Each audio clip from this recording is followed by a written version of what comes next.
Can you believe that? Sorry, that Nano is crazy today. Hi!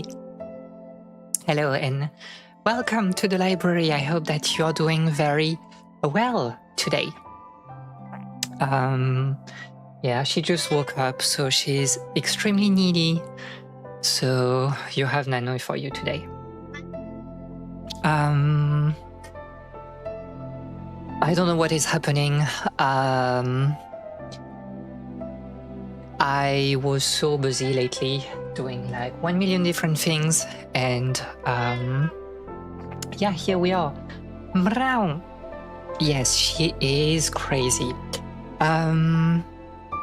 So today we're supposed to continue Broken Sword, and we'll do it in a bit. I want to talk about something before, because I think it's an interesting topic to tackle, and you know, it's kind of like part of the AI conversation that we often have on this channel, or anti-AI, should I say, anti-Gen AI.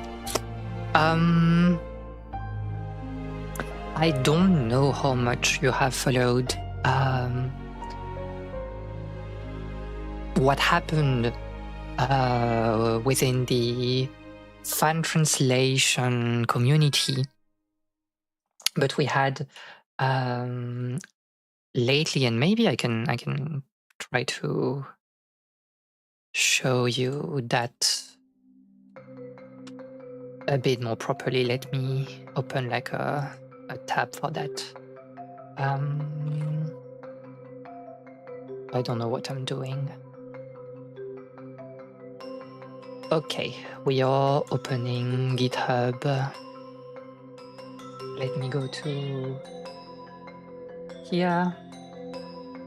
And I need to share my screen, right? So,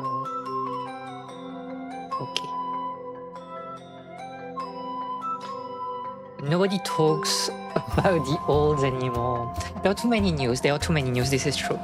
Okay, so we had that just a few days ago, as you can see, like it's very new, 3 days ago. So it happened during the weekend. We got a translation, quote unquote, for Sega Gaga, which is a very famous game within the fan translation community. Because it's a Dreamcast game, and there were a lot of technical difficulties to actually lift the text from the game and to be able to insert it again. So for the past 10, 20 years, it has been one of the white whales of the community, the game that everybody was waiting for. And nobody was able to crack or at least create the tools necessary to make this fan translation a reality. And I think for the past year and a half or 2 years, you had a group of people that actually were sharing information and news about them being able to actually create those tools and tackling this translation. So Sega Gaga, by the way, if you don't know about it, let me show you screenshots of it. This is like it's a weird game. It's like so basically Sega has lost all of its market share, and you're playing developers that are trying to make Sega great again. And there are a lot of references, characters from a lot of different, well, Sega games, but a lot of different things in pop culture. And it's really steeped in this like early 2000s otaku culture. So really like a game that was created when Sega was basically collapsing, and it was their swan song, basically trying to, write a love letter to their franchises and to the medium that they really liked. Sega translate to the adjective of being chewy, slouchy, or slow in Swedish. Thank you very much, Ellie, for this information. So again, a very, very important game that was long awaited. People wanted the fan translation for so long. And again, it was probably like the most awaited game. So when we got like kind of the drop of this translation 3 days ago, people were like, wow, it's so good, Desho. Like we can actually play this game and this is peak. And well, you read like, the patch on their GitHub and you're like, yeah, it's like such a good initiative and like this is very great that they were able to create those tools. And then so you can see that they are yapping a lot about technical things and so on. You have then the messages from the team that are talking about like, wow, how much, Sega and Sega Gaga was important for them. And why they, try to tackle this translation, this project, and this is really great. And then after this very, long message about the team talking about their relationship to the game and how much like they were influenced by like this otaku culture and it's steeped in like respect for the developers and stuff, you have a little interesting thing just below. So yeah, AI notice. We can read that together. AI notice. Due to the importance of Sega Gaga to the fan translation community, I think it's important to disclose where AI was used in the development of this translation patch. We call the playtesting translation, what I call the playtesting translation, a base translation that allowed the artists and playtesters to get started early and understand what they were working on, was developed using a combination of DeepL and ChatGPT. That translation then went through a substantial months-long human translator review. I don't think that the end product feels machine translated, but it is ultimately for you, the player, to judge. For the purist, we are also offering the tools used to develop this translation. So if you're a translator who wants to do your very own translation of Sega Gaga, you now have the means to do so. Check out the resources. The beauty of the fan translation community is that people always refining and developing new translation and giving them back to the community go forth and prosper. So this is an official release, right? This is an official release of the translation patch. This is not a proof of concept for the technical tools that was shared in private. As you can see, this is the initial release, like a few days ago. So when they say that, like, they started working, like on the translation side, they started working with what they called a playtesting translation. Which is fair, you know what?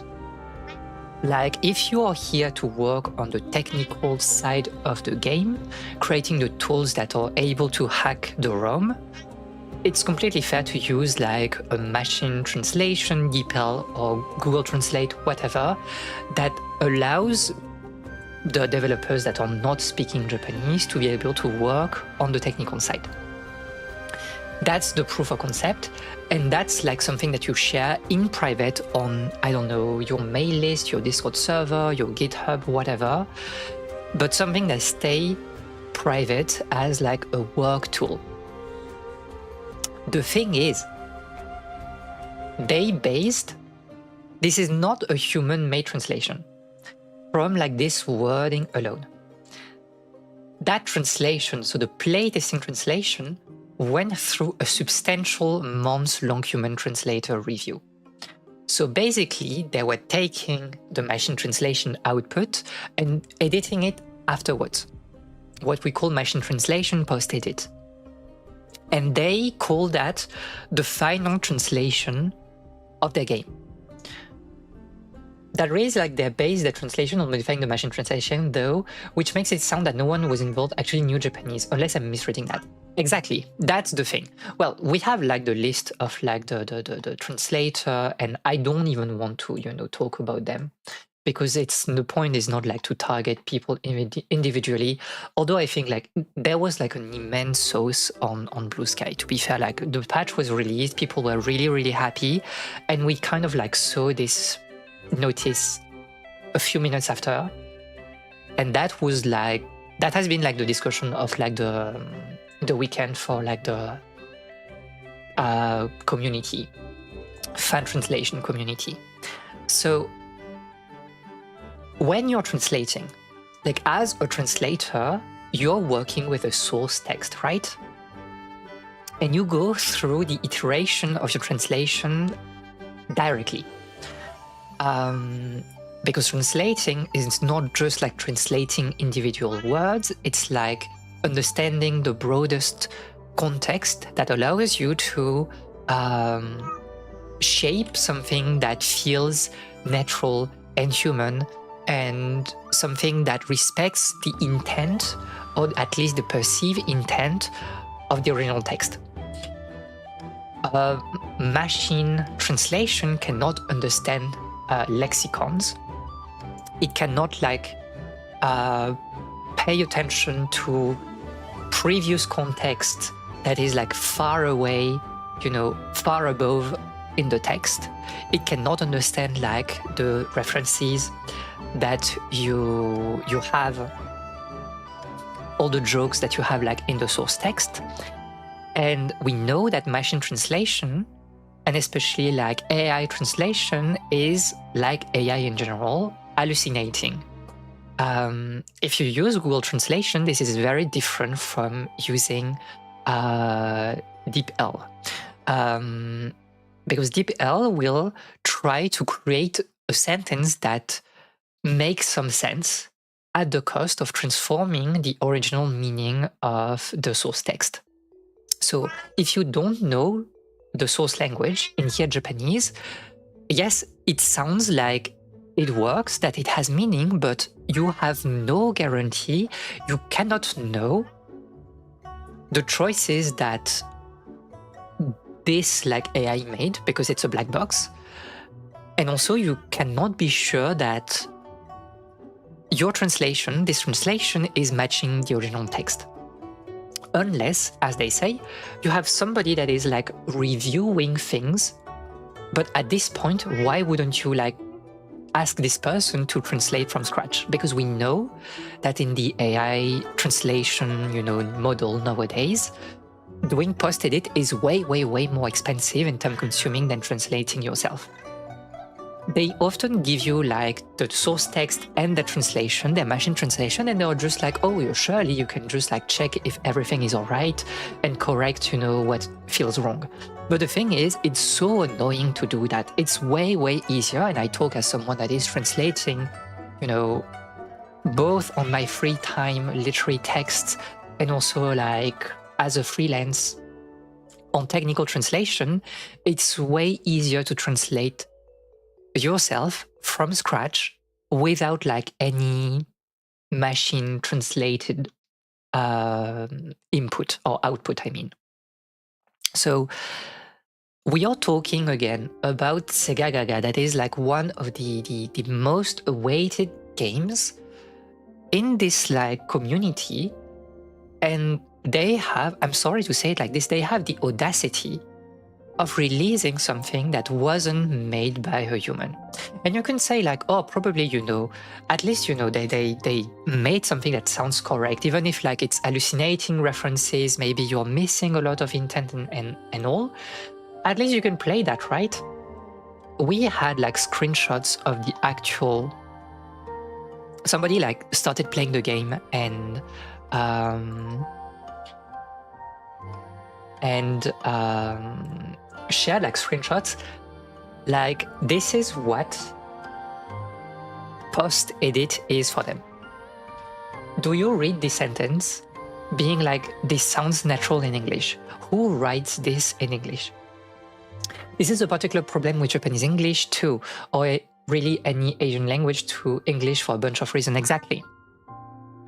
And like, you see that and you're like, who wrote that? Who decided, you know, after like an edit that, oh, this is passing like the threshold of naturalness, and we can put that in the text.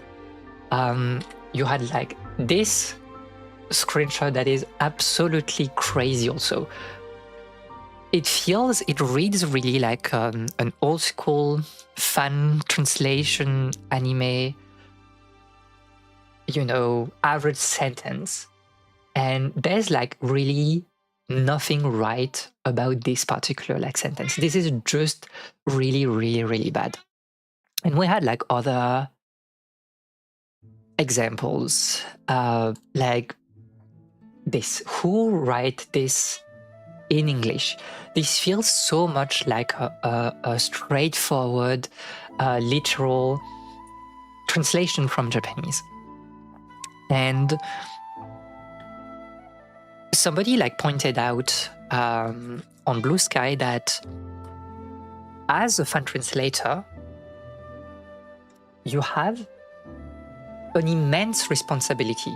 To be honest, I read so much garbage that I don't even know what proper English reads like anymore. I mean, and this is fair, you know, like at some point you want to like experience your you know, artwork that like you found, manga, whatever, and you kind of like read this like those garbage translation. But again, as like one person was saying on Bluesky, as a fan translator, if you are tackling a first, like for the first time a translation, you're like the first, you have an immense responsibility. Let me find like the tweet, because I think I retweeted that because I think it was like very important. Yes.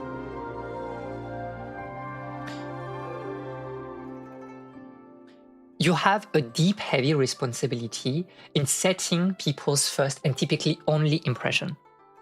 You are setting the tone for that work. You're giving it a voice. You're saying your words represent the content, its identity, and its creator's intent as best you could.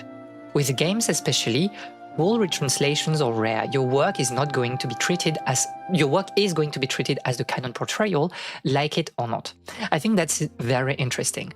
Like, we had a few retranslations, fan retranslations, that are interesting. I think like one of the big examples for me personally is like Final Fantasy IV, that has at least 3 different translations in English, and they are all a little bit different.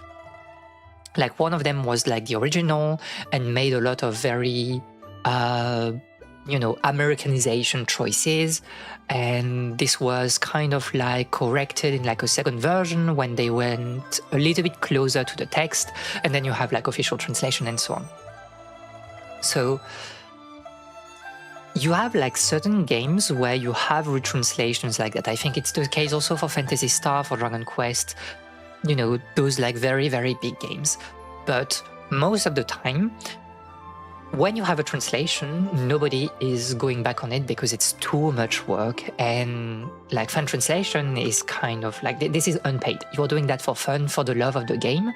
And this is like a very difficult endeavor. For example, Xenogears has an official translation, but we know that it was done like in record time, and the translation was not as good as it could, and kind of also smoothen a lot of like the original text, the references to, you know, Buddhism and stuff, because at some point like you need to make choices when you have like such a short deadline.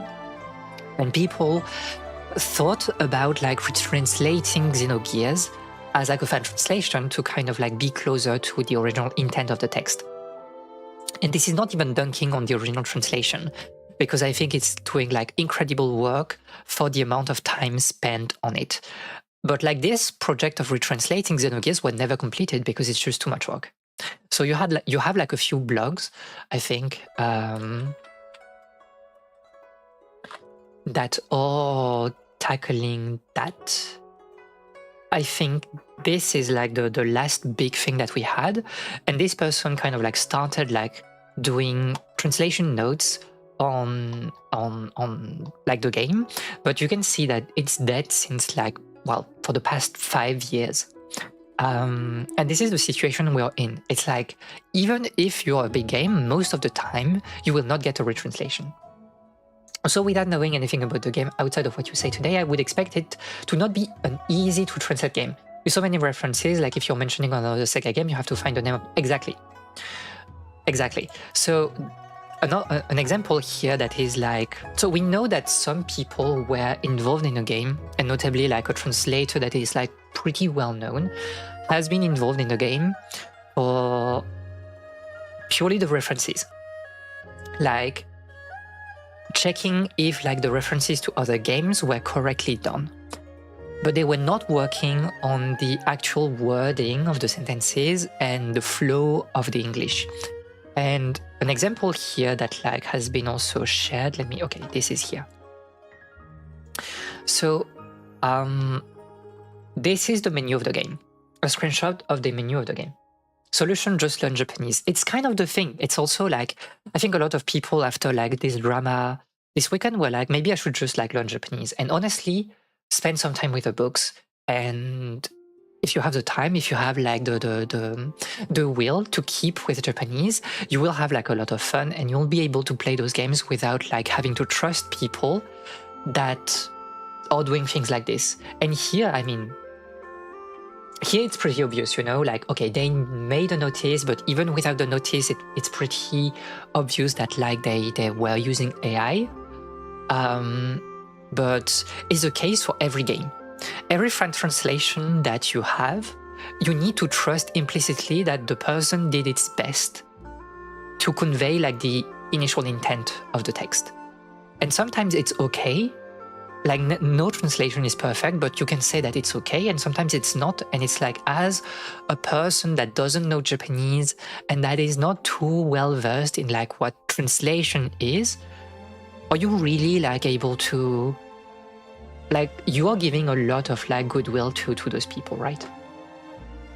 Only 26 minutes late. Don't worry, we are yapping about, we'll never play the game today. I can feel that we're never playing the game today.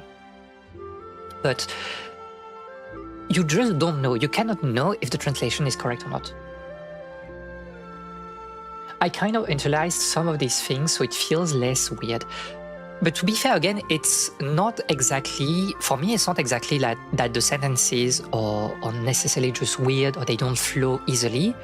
It's kind of also like the precedent that it sets for the rest of the community. Like, if we accept that like a game like this can be translated with AI, then we just don't have like any translators. We don't have like any worthless, left for this medium, right? Like, people can just like translate things with AI and we serve no purpose. Like, this is a red line that we should not accept, because if you are not fine with AI art, you know, like art as visual art being used in your games or whatever, because it lessens the artistic value and humanness of like your work, why should we accept like translations that are made like this, right? So I just want to take a look at this particular example. So again, it's a screenshot of the menu of the game. And you have two things here that are interesting. The first thing is polyvitamin E, and the second is harisen. We can start with harisen because I think it's the easiest thing. You probably know harisen. This is like very well known in Japanese culture, in Japanese comedy. It's this big like paper fan that you use to slap, you know, somebody that is saying like insane things. So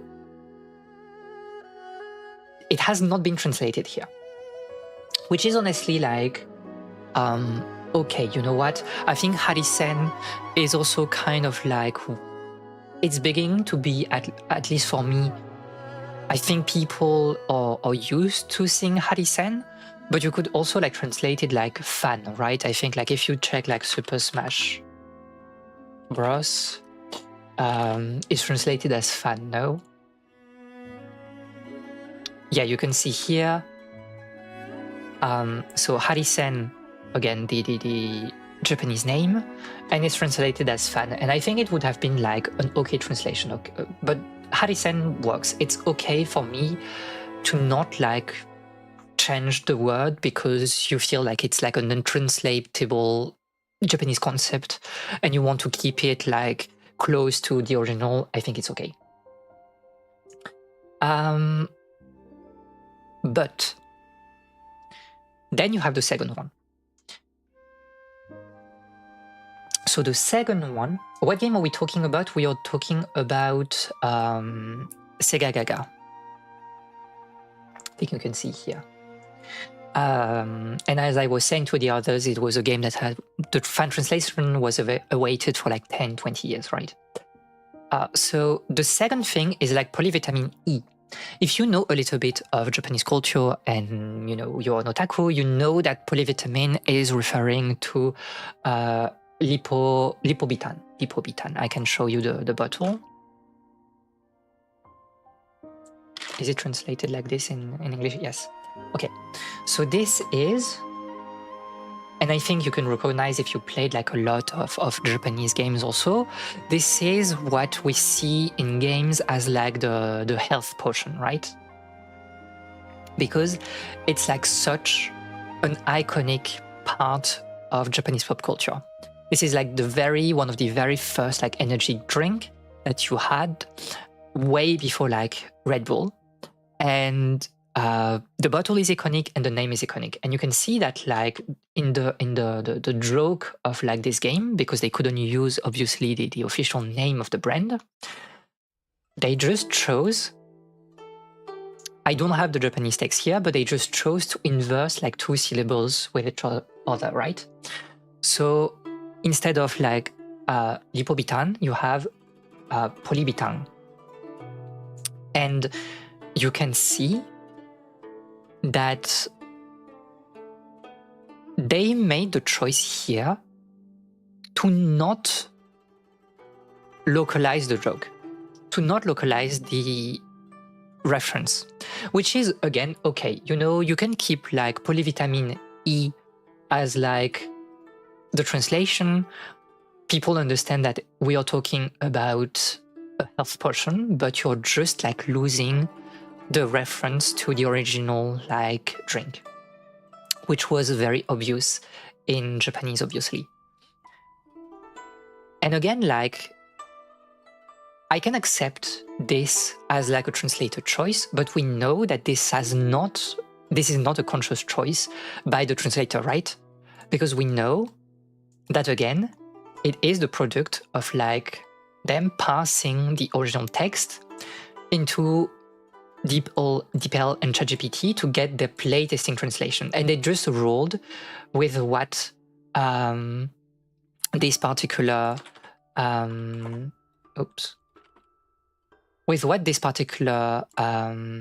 translation was. Let me see, like if we do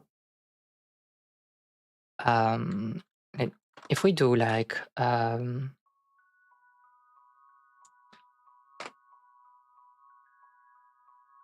and you can see that like if you pass this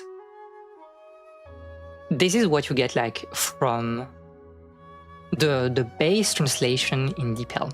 And you can easily like see that it was not like a conscious choice at the beginning, but they just rolled with what DeepL said. And again, it might be okay for this particular instance, but if they did that for this particular item, then it casts some doubt on the rest of the translation, right? Because you had like a lot of ways to kind of deal with this particular translation, right? It's an energy drink. So you can like, if you want to keep like the sort of like letter swapping reference, you could say that, oh, we call that, I don't know. Let's say it's,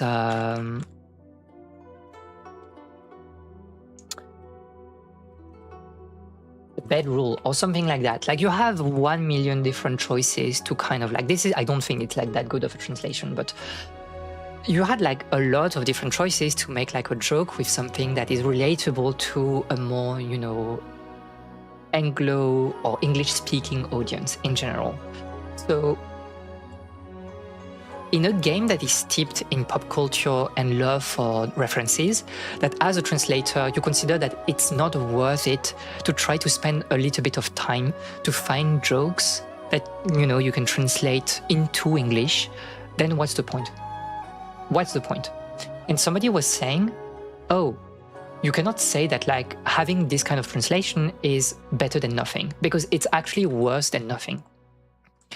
Again, we probably won't see a translation for Sega Gaga again.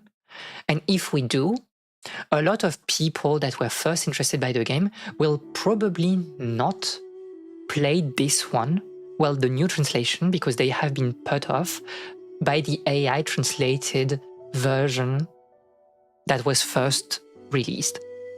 So I hope that this translation is taken down at some point.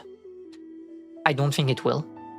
I think it's like, at least for some people in here, this project feels like, and again, the technical part is amazing, but cutting corners on the actual translation, it feels like, oh, this is a group of people that just wanted to be the first. They wanted to put their names next to Sega Gaga, saying that they were the one doing like this. And for me, it's like, what was the point? You had like so many people that would have been happy to work on this translation, and you chose like the literal worst path possible to handle this. And I think it's like a shame that AI, you know, we knew back then, even like in fan translations back in the days, that like Google Translate or whatever was used. I'm not saying that like translation earlier were okay or great, but it's very saddening to see that like in 2026, when we have like so many discourse on Gen AI, some people as a hobby, not even like as professional, chose to use like AI and normalize that for the entire rest of the field. And I think it's like shameful. It's like you don't value translators because you think that like the actual act of translating has no worth whatsoever. And it's really easy to say like, but we are giving you the tools, so just like do your translation. So if I go to the restaurant and you're like the chef and you're literally like spitting on my plate, saying that like, oh, if you're not happy that you can go into the kitchen and like cook your meal yourself, I should be happy for that? I don't think so. And I've been like really like disappointed by this project, by those people. And I think that they're crossing a red line that should not have been crossed. So that's basically my take. Let me read what you were saying. It kind of makes me wonder why they even bother, because as a translator, you have to know it will be wrong in so many ways. Exactly. So again,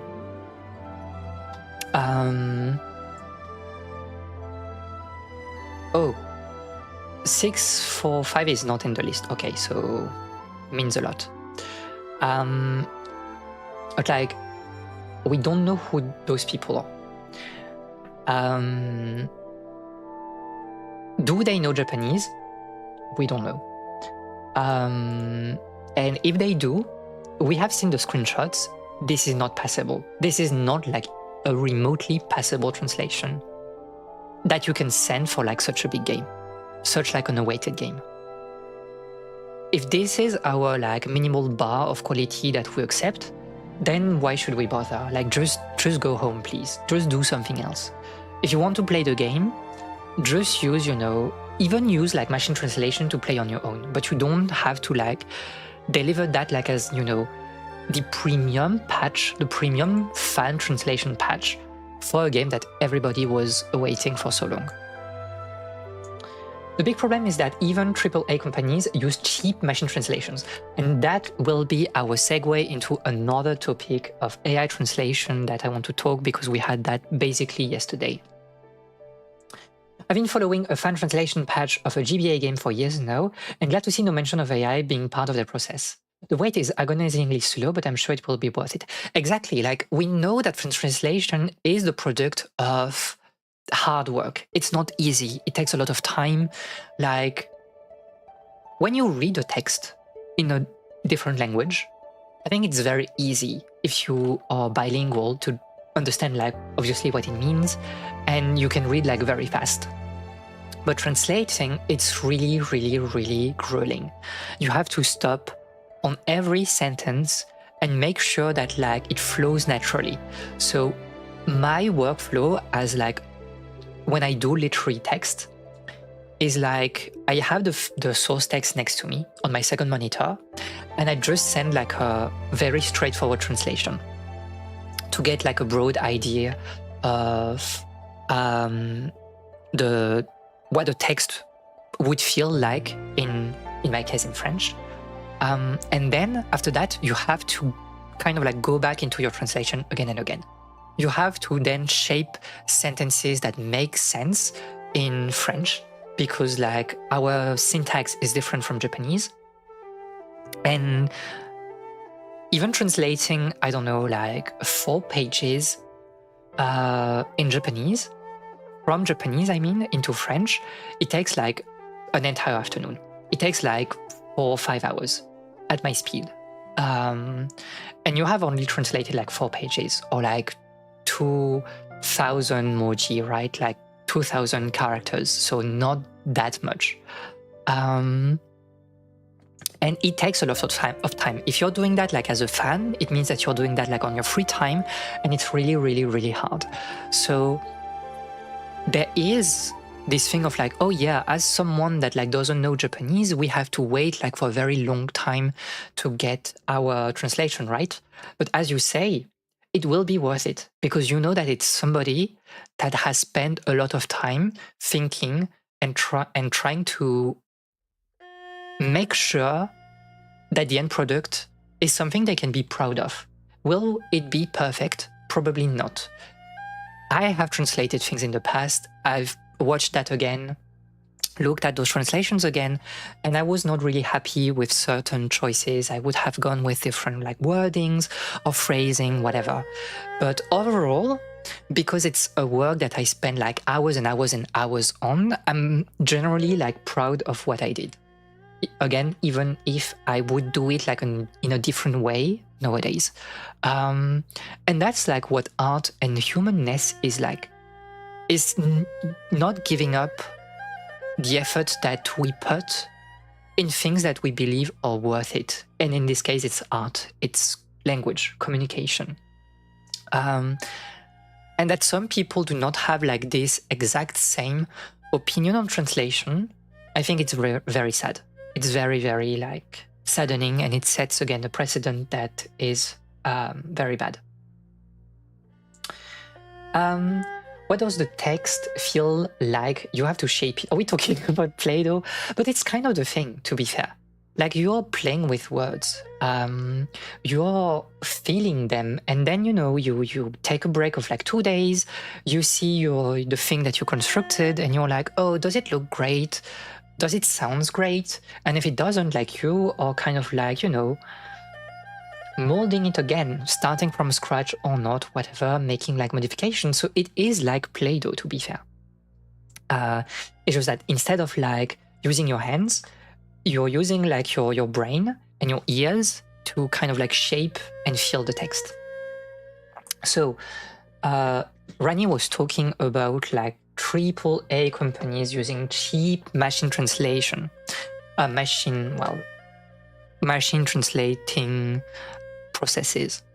And there was like another news that we had like today or earlier yesterday that you can see. Oh, I did not retweet it. Am I crazy? No, okay, it's here. So you probably, if you're in the English speaking world, you probably know Seven Seas as the premier independent publishers for manga. They do a lot of interesting things, and generally speaking, their output has been like quite good. They have very interesting like choices of books and mangas that they are trying to publish, and I think it's great. But we have heard yesterday that they will be acquired by Mediadu, which is a company that is pushing for the past years for AI translation, quote unquote, to cut, the translation cost and to also like increase the release speed of like those translations. And I don't know. It's like,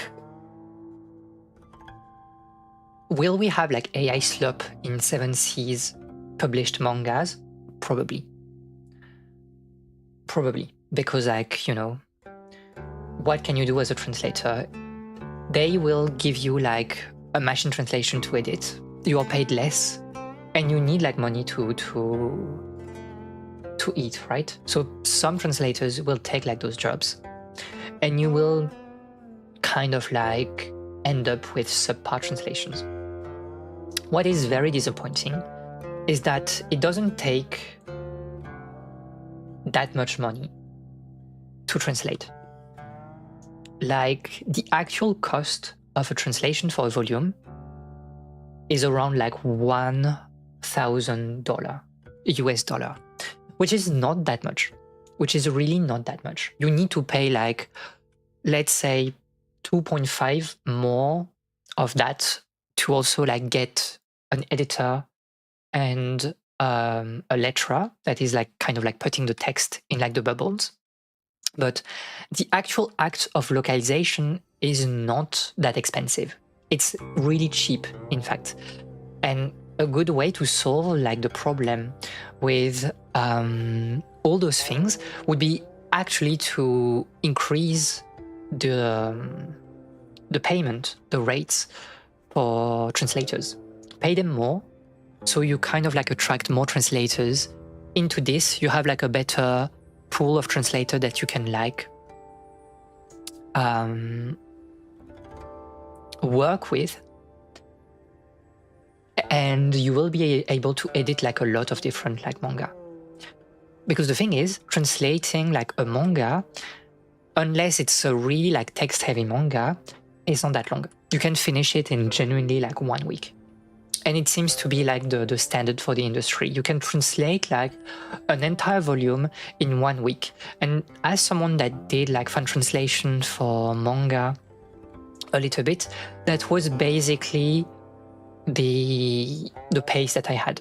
It was pretty easy to do like an entire volume in like 1 week, or maybe 2 weeks if you're like very busy with like other things.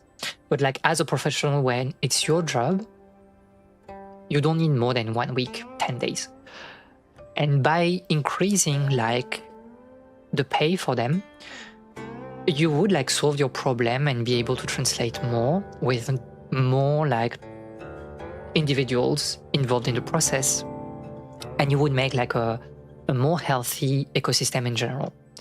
But obviously, AAA companies, they just want shit.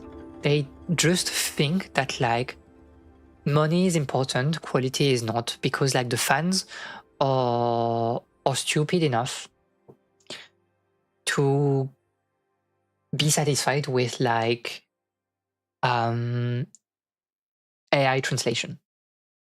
And Rani was saying like, oh, I'm getting used to like those, subpar translation and stuff. But I think it's different from when you are like reading things with fan translations, where you can kind of accept that like somebody is doing that on their free time and it's not the best quality. And what you would expect from like, high quality professional translation that is hitting like the bookstores in your country. And this news, like for one of the best publishers in the English world, like the big publishers in the English world, this is like pathetic. There will be nothing good, strictly nothing good coming from this. People have like checked the investors, letters to the investors of Media2. They want really to go very high on AI, and they kind of like built a strawman argument for that. They were like, oh, it takes like 6 months to like to localize like a volume in English from Japanese. And it's like, no, you're lying. It takes like 2 months for the entire process if you're like really slow. So it is what it is. We really like live in like a moment when translation is considered as like superfluous, almost like the human work of translation is devaluated. And obviously we have like AI discussions for art, for visual arts in general. We talked a lot about that.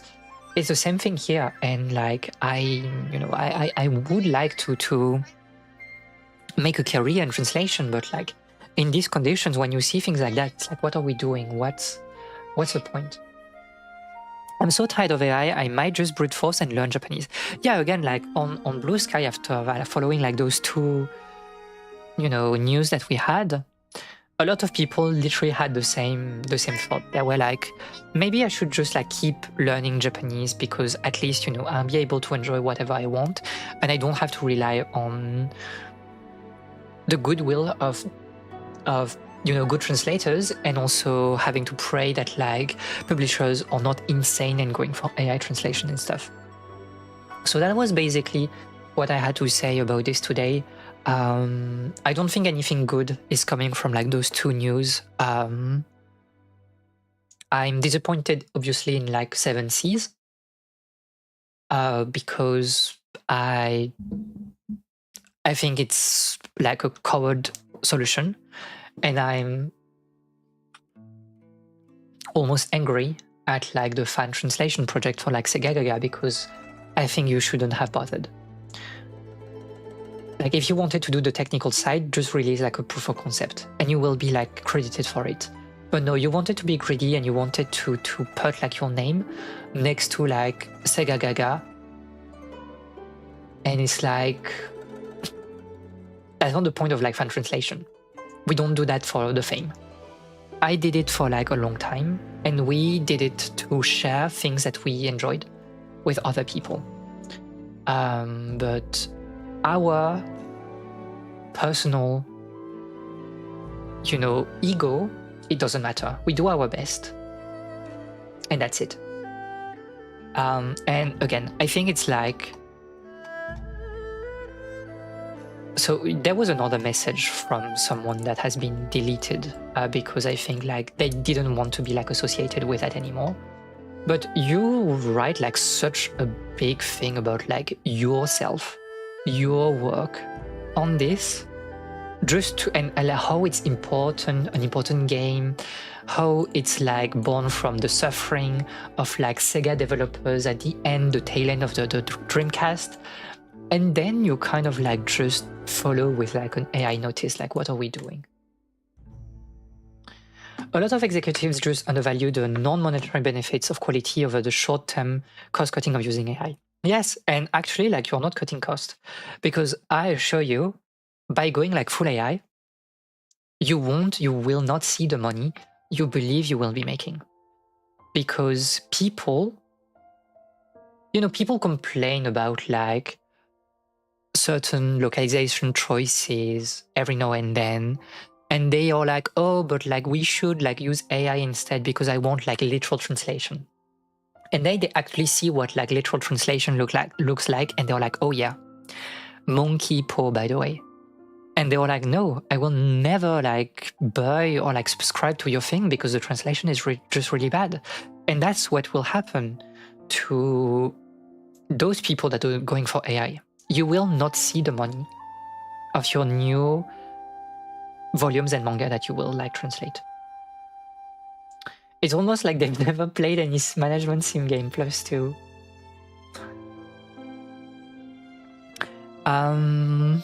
Okay, so yeah, that's basically it. There was also like I wanted to talk about like world news as well, because we had obviously the situation in like Iran, but like, do you need me to talk about Iran? Like, I mean, very mildly speaking,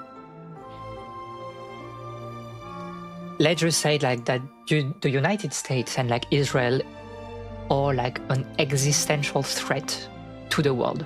I don't have like any more to say about the situation. It's like absolutely insane. So I'll pass about Iran, and we can like start doing other things. I've been yapping for like almost an hour on this. You can feel that like it was you don't want to see the clown, you want to like have me talk about like Iran. I think it's like a bit too insane, no? Already spoke about Iran too much with a nursing home resident. Yes, exactly. You don't want me to talk about Iran. I mean, we can say like, fuck the US or things like this, but I think it doesn't like go much more than that.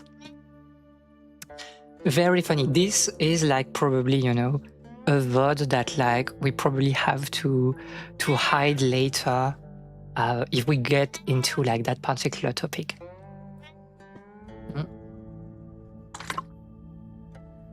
But no, it's it's appalling. It's like it's such a topic where you should talk about it, but there's no take to have because it's so obvious. I mean, we can talk about like broad things like the future, right? I think one of the most interesting thing, like, okay, on the topic of like who is it a good thing or not? You don't need me like to answer that. I think it's pretty clear that like it's an insane situation. It should not have happened. Historically, that never worked. They tried that in like in other countries. Do you think that like killing Saddam Hussein helped like reducing like terrorism and the Islamic State in West Asia and Africa? Obviously not. You think that like all that happened in Syria was a good thing, like what the West did? Obviously it was not a good thing. So we have like historical precedents to know that like it's completely cooked. It's like the decision of an idiot and of like fascist people. I think what is interesting to talk about is like maybe what the reaction of Iran will be. I am not a specialist of, West Asia geopolitics, but as a history student, a former history student,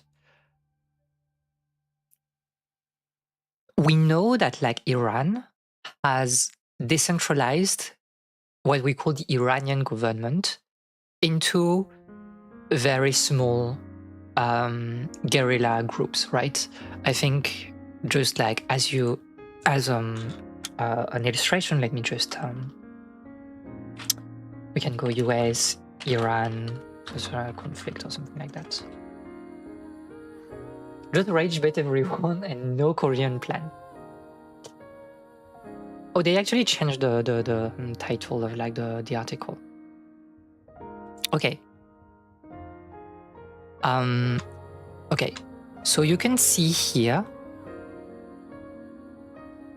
that you have Iran, obviously, but it is like put, you have what we call the axis of resistance, which is basically a coalition of like different forces that are led by quote unquote the government, and that serves like as a decentralization of their forces and their hierarchy across the country. Because you know that Iran is a very mountainous region, right? So if you check the axis of resistance, you can see that you have like a lot of different factions like that are well known, like, the Hezbollah, the Hamas, and so on.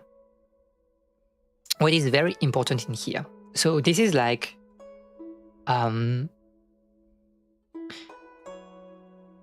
this is like in West Asia in general, but it also applies like within Iran. I don't think like they are showing like the internal situation of Iran, but basically you have factions within Iran that are aligned with like the government and that are picking up, the work. So yes, you have killed a lot of like officials, of Iranian officials, high-ranking ones. But it's like, do you think that nobody will like go and fill this void? Iran is a country that, like institutionally, felt always like in danger and always tried to prepare itself from the war. So like, of course, it felt like a very, unexpected attack on Iran by the US and Israel. But at the same time, this is something that like they waited forever. Iran was like expecting that forever. And you have seen in the news that like they were able to hit a lot of US bases in like West Asia.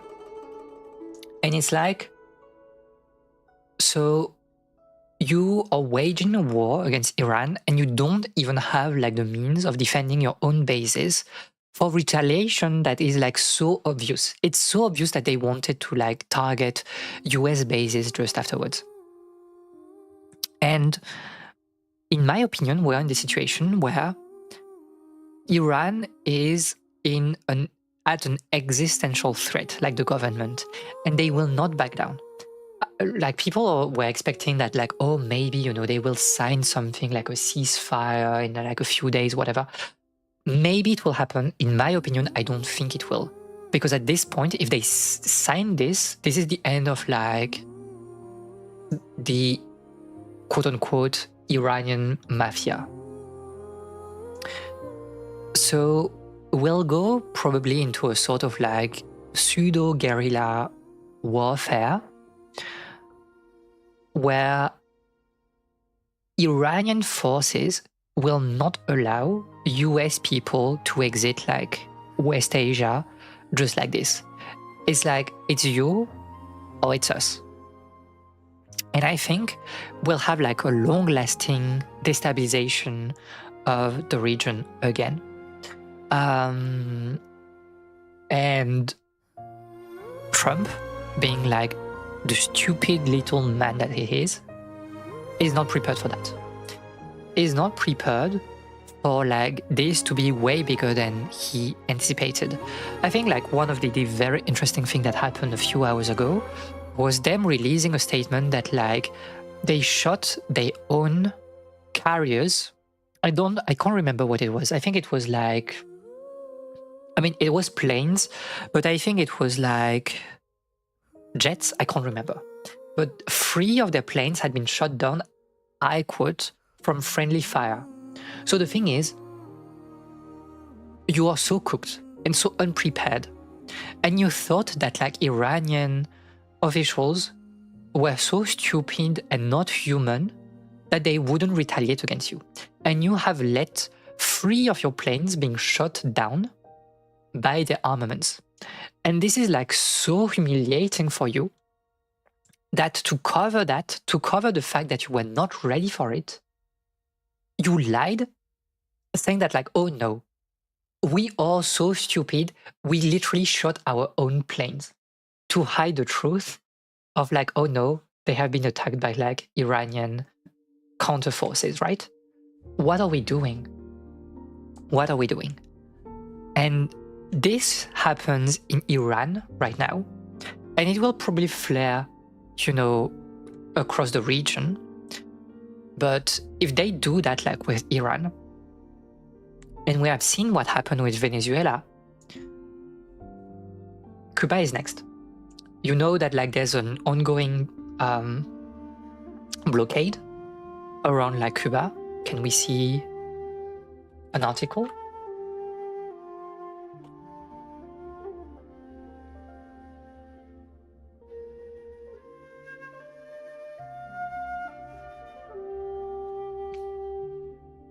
I don't know.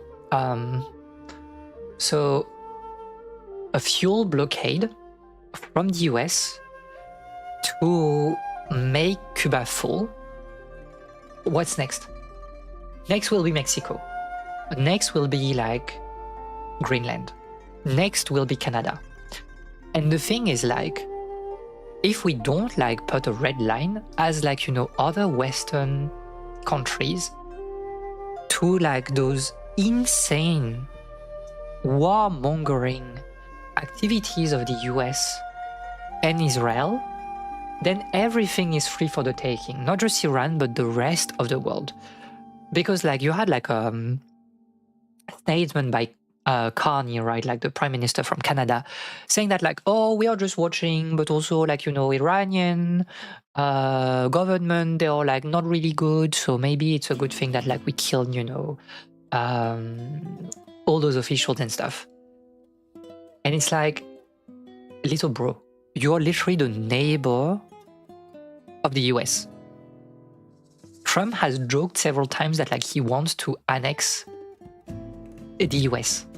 At what point don't you take like a stance against like those type of like warmongering behavior when it's literally the easiest thing to talk about? And this is very funny because if you remember a few weeks ago, you had like the speech of Carney at the Davos Forum, Economic Forum in Switzerland. And he was saying that that was like his big discourse of like speech, Davos.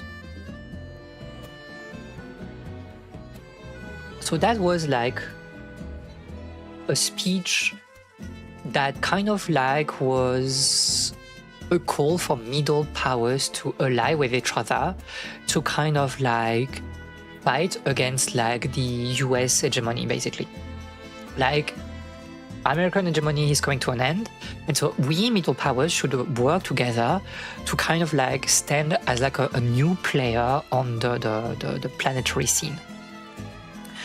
You say that a month ago, and right now, you're just saying like, okay, let's let the US do whatever they want in West Asia, because at the end, like, I'm a centrist, I'm racist, I don't care about like what is happening far from me.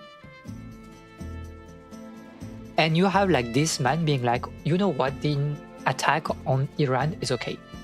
And how can you expect Iran to not retaliate when it's a country that relies almost exclusively on like shipping oil through like a unique strait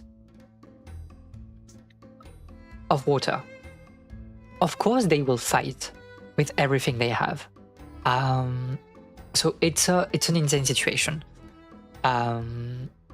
Obviously, like the American Trump's behavior, and obviously Israel, the quote unquote like the most moral army of the world. It is what it is. But again, it's Kanye seemed very reasonable as a politician during that speech, but how bad are his politics? So the thing is, like, Kanye is your average Canadian / US liberal center-right politician. So he's really following the same line that like Trudeau kind of like showed during his premiership, which means like saying that like, oh, you know what, we are still better than the US in terms of like wealth, in terms of like healthcare and like things like this. But it's also like someone that is like extremely racist, that is continuing like the anti-native politics of policies of Trudeau and stuff. And he only won because like how was it called, like the far right politician, I can't remember, Poivre, I can't can't remember. Let me, because he won against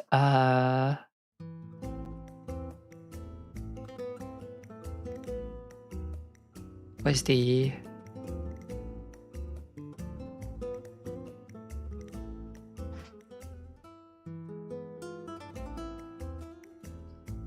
am I insane? Premiership of Mancani.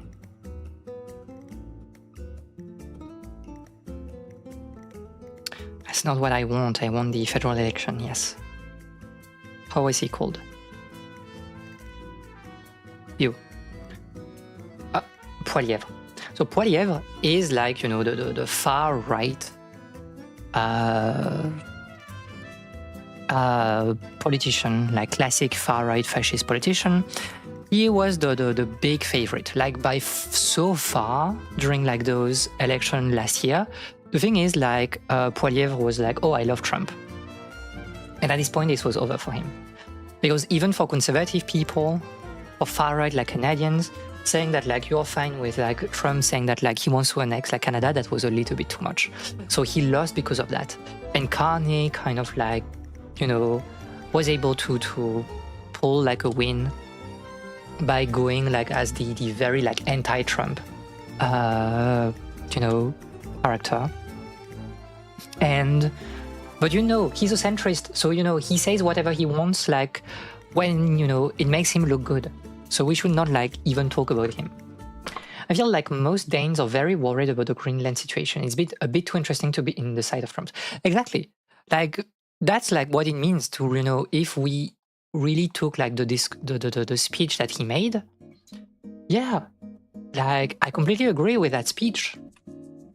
You know, try to collaborate economically, like, a little bit more with, like, Asian countries, with, like, emerging, like, powers and stuff, like, well, middle powers. This was, like, a very interesting discourse. You had, like, bangers. You had, like, he said something like, nostalgia is never the solution, which is, like, such a raw line that you're like, wow, that's really something that I would have said myself. And then you realize that it's, like, Carney saying it, and you're like, what the heck?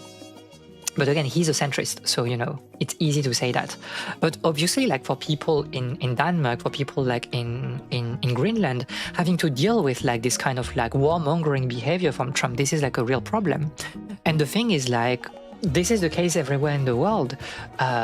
Obviously, people in Taiwan have felt that pressure for a long time, people in Hong Kong as well. You have those things, like, in Cuba, Puerto Rico is the same situation. Greenland is, like, you know, the latest big thing that, like, hit the news. But it will continue. It will continue in Latin America. I generally think that, like, Mexico is next on the list, considering the pressure, the economic pressure that, like, the US is putting on, like, Mexico right now. And at this point, like, it will continue. Like, in Ukraine, the fact that the situation is still not solved because, like, we consider that, like, it's not a problem that, like, Ukraine basically gets, like, annexed by, like, Russia. It's setting, like, a precedent that is very worrying. And I think, you know, as Westerners, and in our case, most of us, like, Europeans, you live in, like, a kind of, like, EU era where you feel, like, pretty safe with EU, with NATO and things like this. And all of a sudden, you have, like, the Ukraine war, you have the Greenland situation that is kind of, like, forcing you to reconsider, like, whether you are safe or not against, like, those, like, superpower. Well, I wouldn't call, like, Russia, like, a superpower because it's such, like, a weird economy, but we don't have time to talk about that. Like, it's very, like, weird for a lot of people, I think. And I think for people, like, in Finland, it's probably also, like, reawakening a lot of, like, memories, especially concerning, like, Russia, about, like, what about us? And I think it's, like, very worrying to see that, like, our politicians do not care about, like, what is happening in here. It was quite interesting to know more about Greenland's situation thanks to the international spotlight. I had no clue they had severe social economic hardships and generational trauma from colonialism. Exactly. because it's again like we don't care about like those people. We don't care about you if you're like part of like the marginalized country. It's like people, you know, they think about Iran only when you hear like insane things on the news. But the thing is, like, for Iranian people, it's very hard because like you are stuck between a rock and a hard place, right?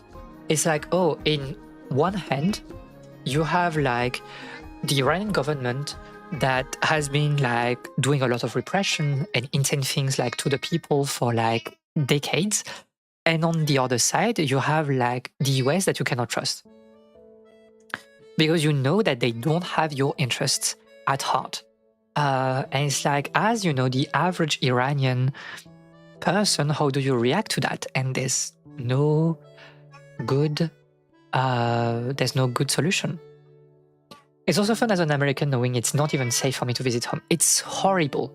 And I'm genuinely like, you know, extremely sorry. I think, you know, for us Europeans and like foreigners, non-American, it would be easy to think that like, oh, it's a good time to, you know, dunk on the US. No, it's not. It's not, because like even Americans do not feel safe in their country. Americans, I think we are in like the moment when American people hate America more than like we hate America, which tells a lot. And we know that like American people are fighting every day, like demonstrating and stuff and trying to resist against like Trump's push and MAGA's push. It's just that like that's not like things we often see in the news, especially like if we do not live there. But it's horrible to see like American friends being stuck in this situation, and also being in a situation where it's like, can I visit, can I see my American friends one day? And the answer is like, well, probably not. Because okay, we have Trump for now and this is insane, but like, if a Democrat is elected next term, will things really change? Because when you see like legislation that is pushed by MAGA and the lukewarm resistance from like democratic legislators, you're like, well, it will be cooked even if it's a Democrat in power. And I think like it's, yeah. I'm lucky my friends stuck in places being hit by ICE or in much more danger. Yeah, I mean, it's the thing. It's like everybody's suffering from the current US government. As I said, like, that's basically what I was saying, that like the US and Israel are existential threat on our existence. For everybody, American people, non-American people, we're all suffering from like the decisions of like Trump and the insane people rallying behind him. And I'm not talking about like, you know, the average Joe that just had voted for Trump, but I'm talking about like powerful people that are enacting like those policies. So like the evangelical white right, people like that, you understand? And yeah, it's crazy. I do vibe very hard with Khane's speech, and I think it's a valuable thing at the very least, move in the direction of electing people who actually talk about policies and are coherent about cause and effect. I think it's the thing. It's like, this speech is really good. If you read, and I kind of like watched the speech live, it was like an incredible speech, like genuinely unexpected from Khane. And there are things I wouldn't like completely agree with, but in general, I think it was a very pragmatic and good speech. It's like, oh wow, the centrist, but also like slightly progressive alliance, where that would go like from, you know, basically Canada to the CCP. Interesting speech. But then you know like that like Kanye is just a coward, so whatever. fascist anywhere or danger to free people anywhere, really. It's just worse when it's a great power like the US. Exactly, and of course you have like the same issues with China, and we know like China warmongering efforts concerning like, you know, Taiwan and also like Hong Kong. So there are like issues everywhere, but like nationalism is a fascism. That's the only thing. We should not, like, you have better ways to defend yourself and to defend your identity, even like as a marginalized group, than nationalism, because you're opening a door that you do not want to open. The US is like the social and economic testing grounds equivalent to a war zone for weapons manufacturer. Kind of, to be fair, kind of. Like, I mean, they're sending, you know, the army, quote unquote, on their own people. So this is crazy. And I saw like an interesting poll. I can't remember who did the poll. I think it was Gallup. I can't remember, whatever. But a poll of, you know, across like American people, and for the first time since like the poll has started like in the early 2000s, like American people were more on the side of like Palestine than Israel, which I think is like kind of like an important moment to notice. Like, American people are not happy in general with, you know, what is happening in America, and especially with like, you know, wow, Epstein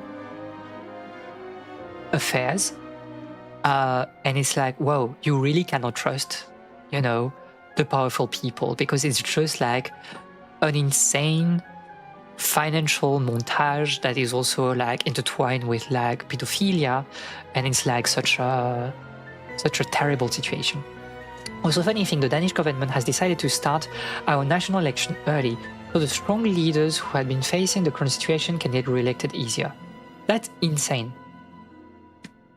So how is it working in like Denmark? Like national election, is it like is it a parliamentary election? Need to sleep, but thank you for this.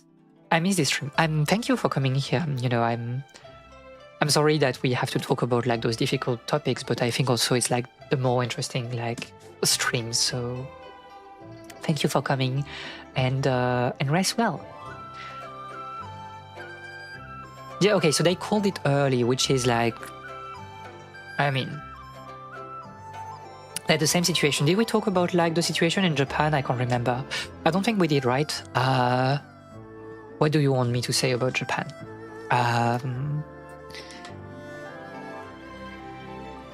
Yes, a woman has been elected for the first time as a prime minister. She is the right wing of the Liberal Democratic Party. She is like a historical revisionist. She believes in, she's like pro-US, like hardly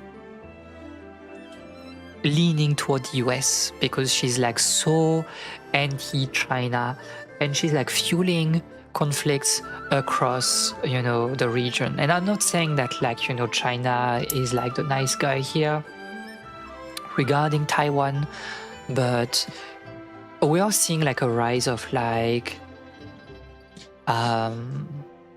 nationalism as fascism, or like nationalism cum fascism, and this is like very worrying. And you know, like we have like the presidential election in France next year. There's no way Front National, the far right, is not winning. It's crazy.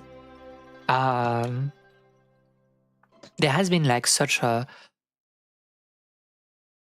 fascization of like the Western world, and there are places that are kind of like resisting. I think like Spain is resisting to some extent, although like we know that the right made some points during the last election. It's just that they lost in a kind of like unexpected way. But what are we doing? What are we doing? Like you see the state of like France, of Germany, and you're like, well, it's not good. You see what is happening. You talked about Denmark, what is happening in Denmark, what is happening in like Nordic countries with the far right. Having accessed, you know, the power or on the verge of doing so. In the UK, like reform was like, is winning big. Well, we had like, that was like one good thing, you know, the victory of like the Greens in Manchester. So an historical bastion of the Labour for like a century. They fell to the Greens, which was like a very surprising victory and maybe like a sign of like good things to come.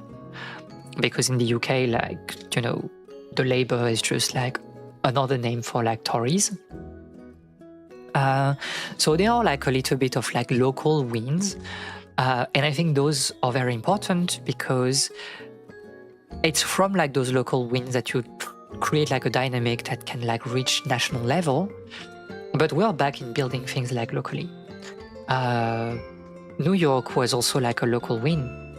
And you had like a lot of very local mayoral or, you know, governor wins in the US, but how will that translate to the national level?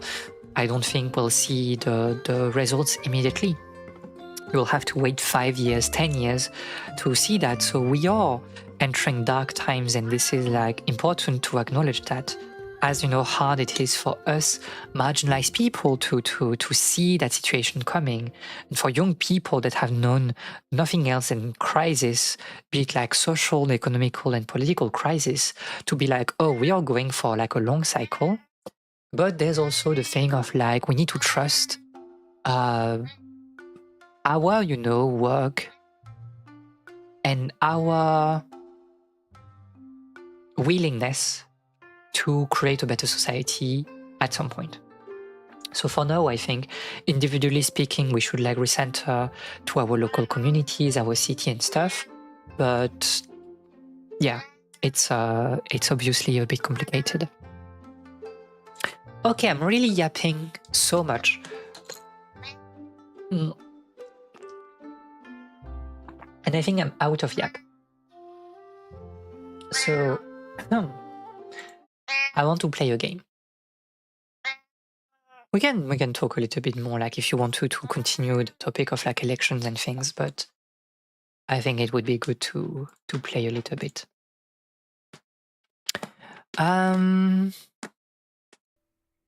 Okay. So if you remember, we were we had the photo of you know, Nico's dad committing exactions in Africa, and now we are back with George and we are trying to find the identity of the clown. So let's just do that. My cat is crazy also. Oh, hi. Oh, hi. Bonjour, monsieur. Bonjour, monsieur. Would you like me to foretell your future? No thanks. I'm very good. It only takes a minute. Thanks all the same, but I'm not superstitious. Besides, if it only takes a minute, that's not much of a future to look forward to. +2, George. Do you know a young woman called Nicole Collard? Yes, I do. Yes, I do. She lives upstairs from me in the apartment block across the street. The door isn't locked, but you'll need to give it a gentle Is it a good nudge. thing to, you know, snitch on like your neighbors and kind of telling where they The live? landlord said he'd fix it before winter sets in. He's been saying that for 3 years. How long has Mademoiselle Collard lived here? A few months. She's in for a shock when the cold weather comes. Drafty windows, insufficient heating. It's a struggle to keep Paris. warm. The only reason I stay is because the rent is cheap. Your young lady, she deserves better. He deserves better. I thought Mademoiselle Collard was a successful photographer. Not as successful as she makes out for all her fine clothes. Wow, we are just like snitching on her like I've heard this. her crying herself to sleep at night. That's awful. Now don't you let on that I've told you. She's proud, that one. Too proud, if you ask me. Have you seen anyone out here watching Mademoiselle Collard's apartment? Yes, I have. A strange man. Tall and thin as a broomstick. Wow. He kept his face hidden. But I saw his eyes. peering from evil little slits. How was he dressed? A long brown raincoat with an hat. Or like Humphrey Bogart? Yes, but he didn't have Bogart's charisma. What are we talking about? Besides, this guy looked like he needed a toilet. You never saw Bogart clenching his buttocks like that. Oh, very Is there interesting. anything else you can tell me about Mademoiselle Collard? No, monsieur. No, monsieur. Are the flowers for sale? Oui, monsieur. Okay. I'll take a bunch of those white ones. I wouldn't do that if I was you. No? They are lilies, monsieur. Some people associate them with Well, I death. mean, Yikes. yes, for telling but me. What other flowers do you have? Dahlias? What do they signify? Insecurity? I don't want to give her the wrong idea about me. What about the tall yellow ones? Those are iris, the flame of passion. And the little yellow ones? Sensuality. Well, they're no use to me. I want to make an impression, not jump down her throat. thank you for being like a reasonable man, George. I've changed my mind. Will you tell my fortune? You're going on a long journey. My, oh my. It's What a great. surprise. She can you read tell like your me anything fortune I without don't even like already looking know? at your hand or whatever. Insecurity. Ellie wants some dahlia. They have really put a lot of work on those cat sound effects. Crazy, right? The immersion into like the Parisian life. How does this fortune-telling routine work? If I knew that, I wouldn't be selling flowers for a living. Haven't you ever wondered why you were blessed with the gift? Well, it's a bit like satellite television. What is she talking about? Some of us are born with a built-in receiver dish. I just happen to be one of the lucky ones. I think she's crazy. Can you really foretell the future? Only time will tell, monsieur. The strange thing is, I can't seem to see myself in the future. Other people, I have no problem. But when No I try problem. to see what might happen to me, nothing. That must be scary. Maybe. I think the figure most it's a kind of unrealistic natural thing in safety here is that mechanism. like people are Either that speaking or I good don't have English. a future. See Okay, you later. see you That's later. right, monsieur, you will. Well, let's go see Nico. Remembering the flower seller's advice, I pushed the door gently just above the lock. You just slapped the Hi. door. Bonjour. I'm glad you could make it, monsieur. Please, call me George. Fine. I'm Nicole. Take a seat, George. George.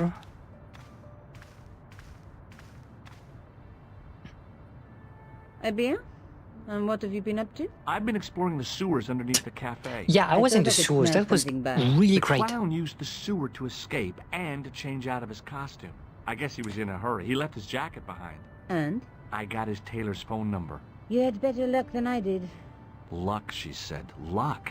Hard work. I'd Hard call it. work. What happened? My editor told me to drop this story. Can you believe it? But you're not going to do that. Oh no. Oh no I'm no. going to find out what's Oh, no, behind these monsieur. killings. It just doesn't add up. It almost feels like some sort of conspiracy. The police in I three mean, different countries it have been very probably quiet is, about right? the murders. The press don't connect them at all. Like- They blame them on political, religious, or militant minority extremists. Your that dad covers just and about like a everyone. media mogul was like taken in picture in front of like mercenaries killing people in Africa. I think it is kind of like a bad thing that they want to like keep quiet. Tell me more about yourself. There's nothing much to tell. Well, how'd you get into photography? I guess I owe that to my father. He bought me my first camera.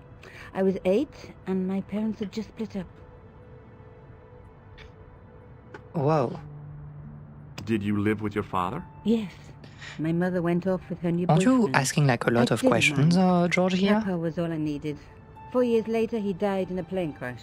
Oh, I'm sorry. It's all right. I don't mind talking about him. He was more like an older brother, really. Always joking and laughing. Papa always wanted me to study art.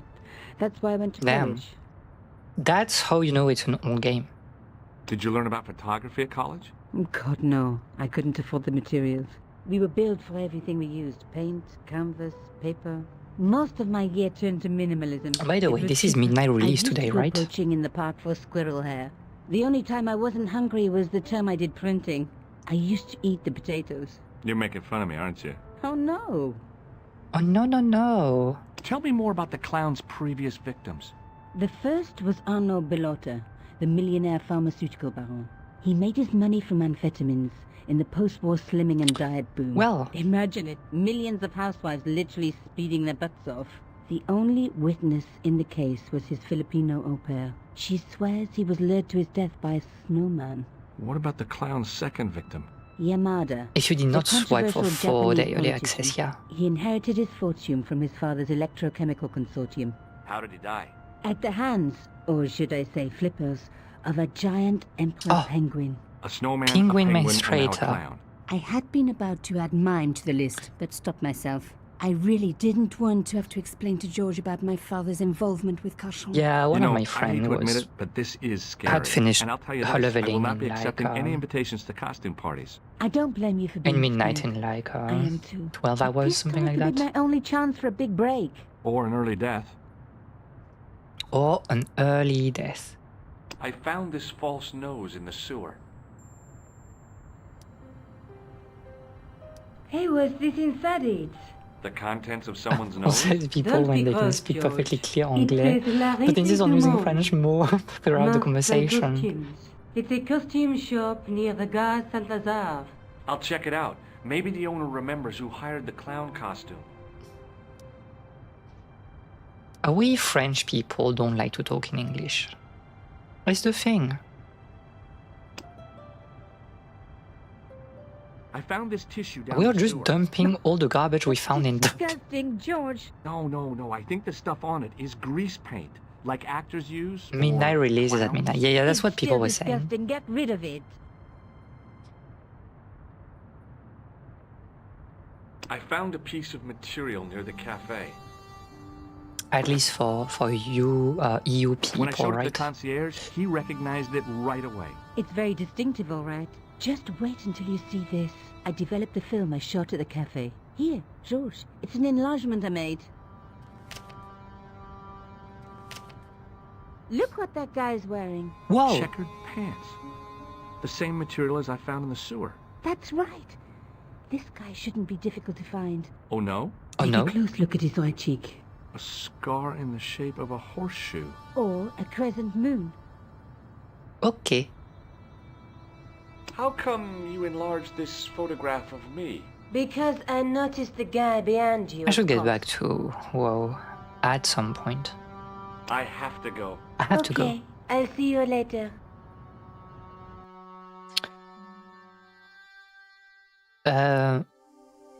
Well, okay. Can we actually go? Okay, we can go to the shop, right? Ah, je Excuse me. suis French Bonjour, monsieur. parce Please, que come in. Welcome. parce I have an Leave accent. the I love mundane world speaking in behind, English, of for course. in these four walls, fantasy is king. Fantasy is I king. don't want a costume. Didn't you ever dress up when you were a child? Not that I I remember. hated doing that. Like I hated dressing up as a child. I remember the first carnival that I. What the heck? I don't have a sister, and I think I'd look pretty silly in a brassiere. I remember the just need first some like information. Of course. carnival that I How can had, I and help you? I hated being like disguised. Have you heard of a man named Plantile? I do not recall anyone of that name. I'm looking for a man who hired a clown costume from you. Oui, monsieur. I do not see how I Ah can oui, help. monsieur. Don't you keep a record of costumes that you've rented out? Of course, monsieur, but Well, then I'd like to check your records. Give me the names of everyone who's rented a clown suit. impossible. There are too many. Ah, there are too many. Do you recognize this man? Oui, monsieur. I sold him some grease paint. Uh-huh. Do you want this red nose back? Not after it's been worn, thank you. Does this dirty tissue mean anything to you? Those are garbage. Let me smell Why are you that. smelling it? Holy, he's insane. Bestheimer's number 7 white pancake. Theatrical grease paint, right? What a Oui, nose. monsieur. La crème de la crème of Thespian accoutrement. Have you sold any of it recently? What Yes, an two cans. accoutrement. Do you recognize this man? Ah oui, he was here this morning. That is the man to whom I sold the grease paint. I remember the scar on his face. He chose 2 costumes, Bozo the clown and Shivers Bozo the pixie. clown. A pixie? Very smart. Green silk with a taffeta lining. He gave me his name as Monsieur Khan. Wow. Well, well done. Thanks for your help, buddy. My pleasure, monsieur. Allow me to shake you by the hand. Huh? Well, okay.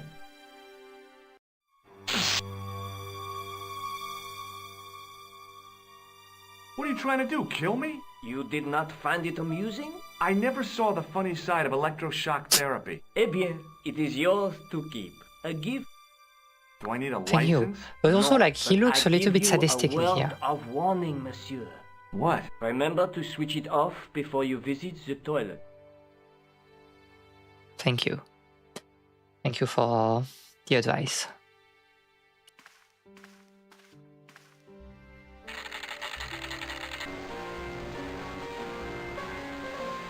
Wow, Chopin.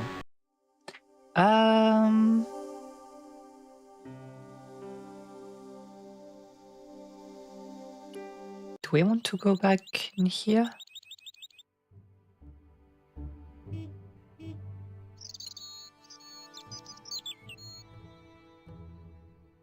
Oh, we should call also from the previous chapter, right? Like we got a lead on the phone number of the tailor, right? So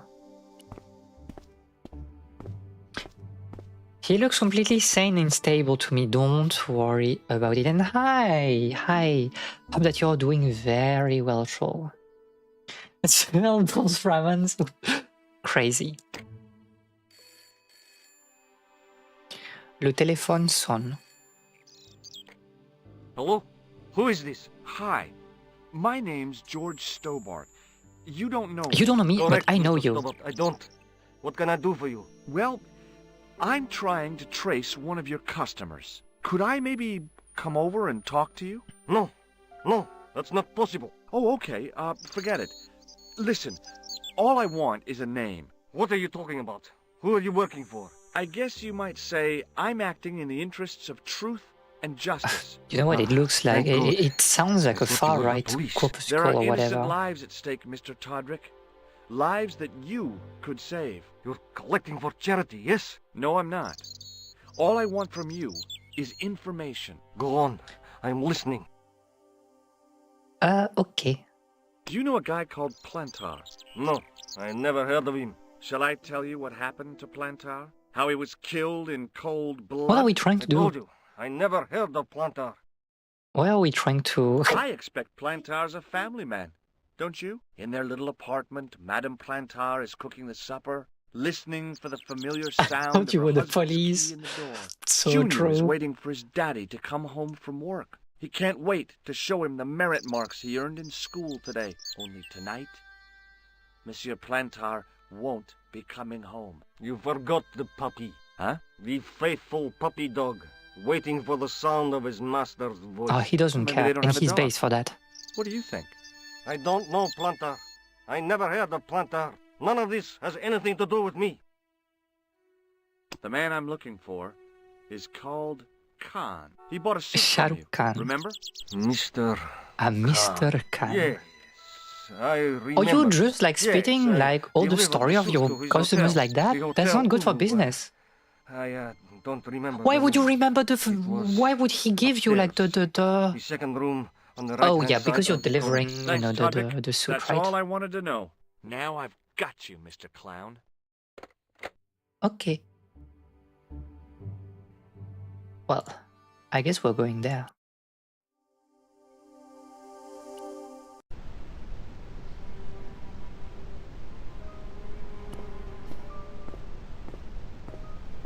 Excuse me. Yeah? I'm sorry, but like you look like you've done like the war in Algeria. This doesn't look good for you. Have you seen a guy dressed as a clown? No, I ain't. Don't tell me I missed him. Oh, that's too bad. I love the clowns, I don't hate you? them. I I've hate seen them. daytime television that was funnier.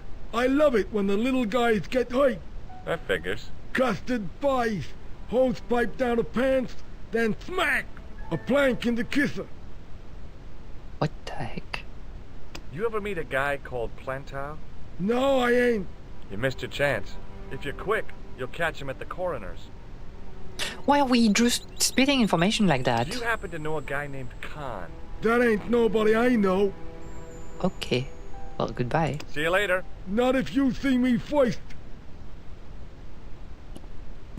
Excuse me. Yes? You look very trustworthy, I think. I'm looking for a clown. Are you trying to be fun? No, I really am looking for a clown. There are no clowns here except you. Whoa! Have you heard of a guy called Plantar? No, that name means nothing to me. Do you know a man by the name of Khan? No, I don't. It's very important I get to see him, and I told you, I don't know it. Yeah. Okay, let's just enter then.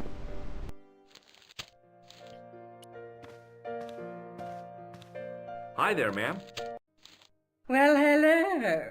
Well, hello. What can I do for you? I'm looking for a man. You disappoint me, my dear. For one foolish moment I thought... But Wow. never mind. Aren't you going to tell me your The name? rare Waluigi cameo plus two. George Stobart, ma'am. How sweet! I once had a What is single Ellie boy called saying? George. I am Lady Piermont. The common reaction is to kneel and stutter, but it's not obligatory. A real lady? I mean, you're an honest-to-God Well, aristocrat? in France, you cannot I don't know like... about that. Few of my ancestors are honest, not even to God. You cannot like... I You can cannot trace my brag family back about, to the like, Normans. being an aristocrat But don't in let that France. intimidate you, George. Beneath that impressive pedigree, I'm just flesh and blood. Don't say The flesh like blood may this. be blue, but the flesh is the plump beef of old England, so to speak. You appear distracted, George. Is there any way I can help you? It is what it is. Did you know there's a gangster out front? What makes you think he's a gangster? The Italian suit and the bulge in his pocket? I know plenty of men with Italian suits and bulges in their pockets. That doesn't necessarily make them gangsters.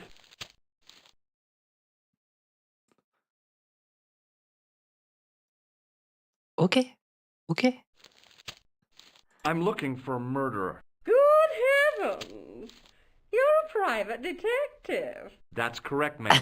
This game is Your crazy. American youth. I forgot about It's that. on the tip of my tongue. I believe what you're thinking of is Dick. Precisely. She really wants... She's hungry, eh? Have you come across a man who calls himself Khan? I am familiar with only one person named Khan. Genghis Khan, the legendary Mongol barbarian chieftain? No, darling. Kevin. Kevin Khan? I never heard of him. I'd be most surprised if you had, darling. He's a pharmacist in Hemel Hempstead. Organises fundraising for the Rotarians. Lovely man. Does he have a scar on his cheek? I really wouldn't know, sweetie. Oh my god, she's crazy. He's insane. Are you here in Paris on vacation? No, darling, I'm on holiday. I needed to get away after Algy's funeral. I didn't realize you were mourning the loss of a loved one. I'm not. He was my husband. Well, you can feel that it's a British game in the humor.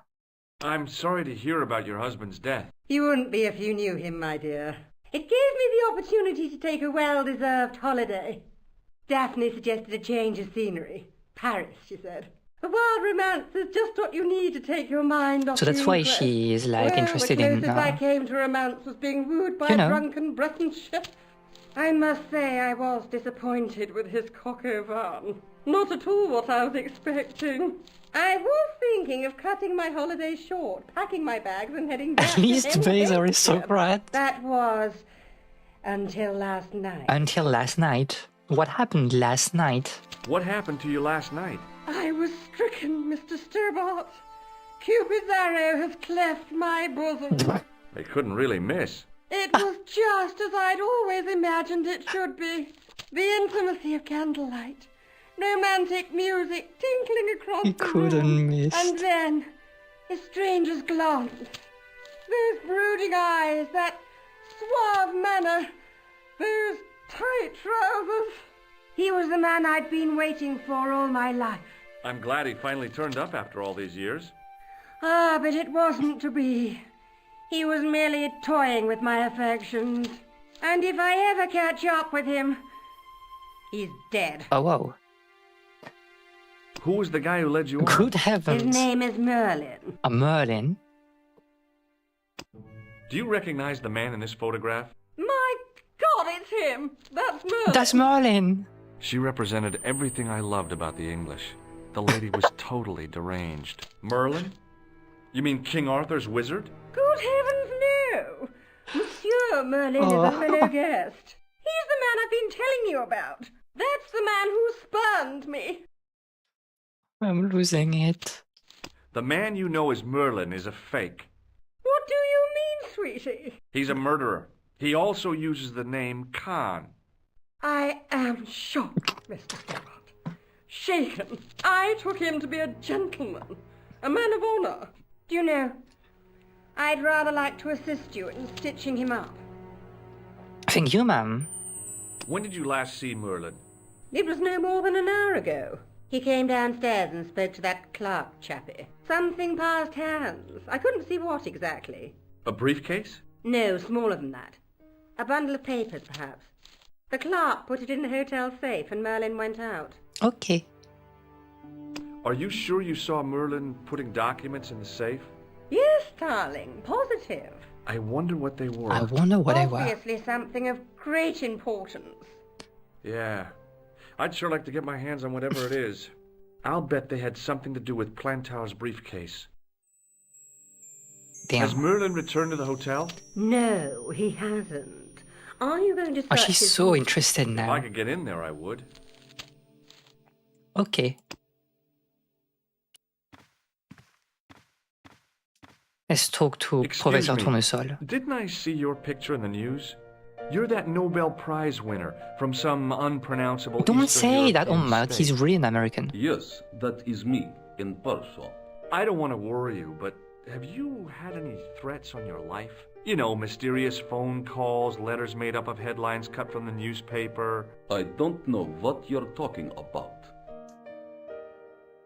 Do you know a guy called Plantar? I don't know anybody in Paris. Oh, well, this guy's dead anyhow. Why do you ask me about dead men? I want that I lady have as a seen piano enough instructor. of That death she would to be last fun. me a lifetime. Welcome I'm, back, Siggy. Sure you have. Have you seen a clown? Have you seen a I clown? beg your pardon? The clown. A guy in funny pants. Have you seen him? My pants are from England, Marks and Spencer. They are a pleasure and a comfort to wear, with much support. I'm real glad to hear It's that. good to have. You know, it's Great good to know pants, you I Nobel guess. Prize winners are human too. In my country, the people make do with string and egg cartoons. For pants? For everything.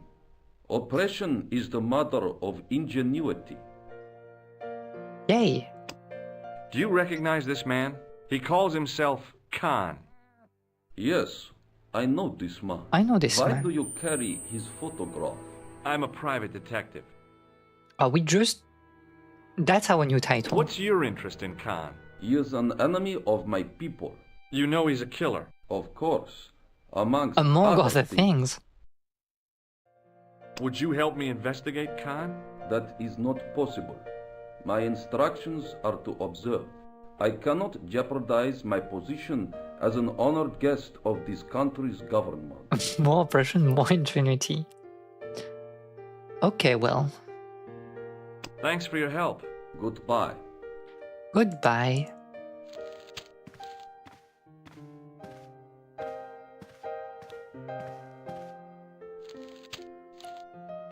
I want some information. Who are you? The police?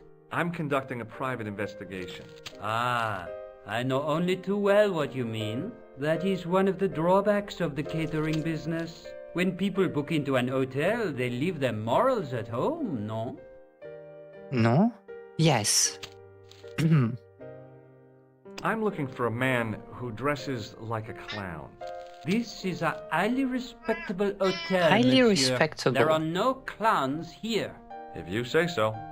If you say so. Do you know a man named Plantar? No, monsieur. I'd like to retrieve something from your safe. Just like this. Ah, oui, monsieur. May I see some form of identification?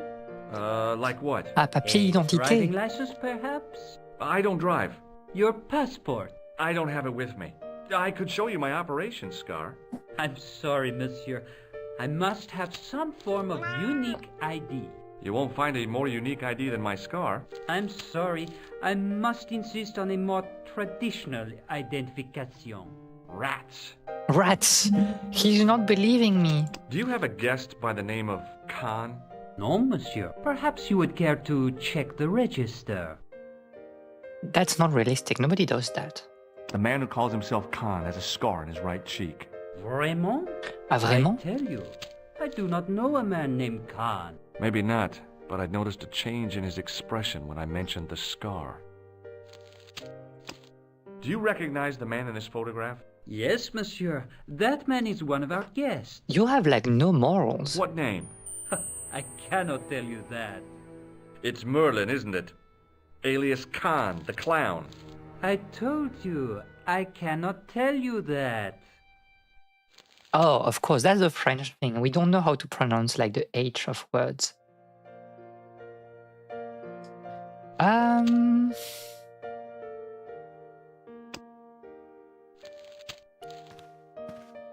Excusez-moi, monsieur. Ah, excusez-moi, monsieur, ce n'est pas What? pour vous. You are trying to steal that key, no? No way. No. Of course not.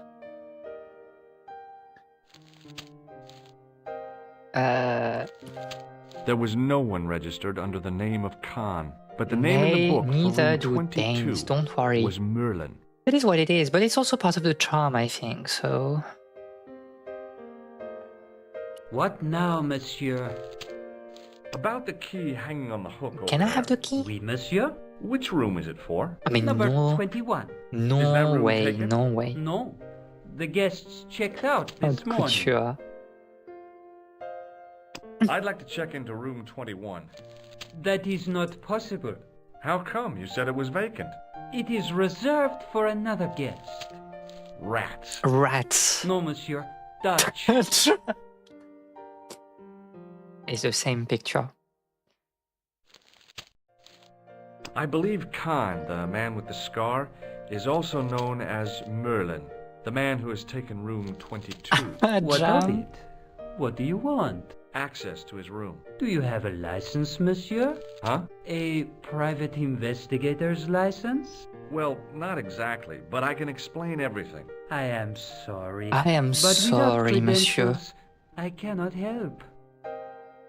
Is the sound a little bit too loud for you, by the way? Like for me, it's very low, but I put some gain on the game for you.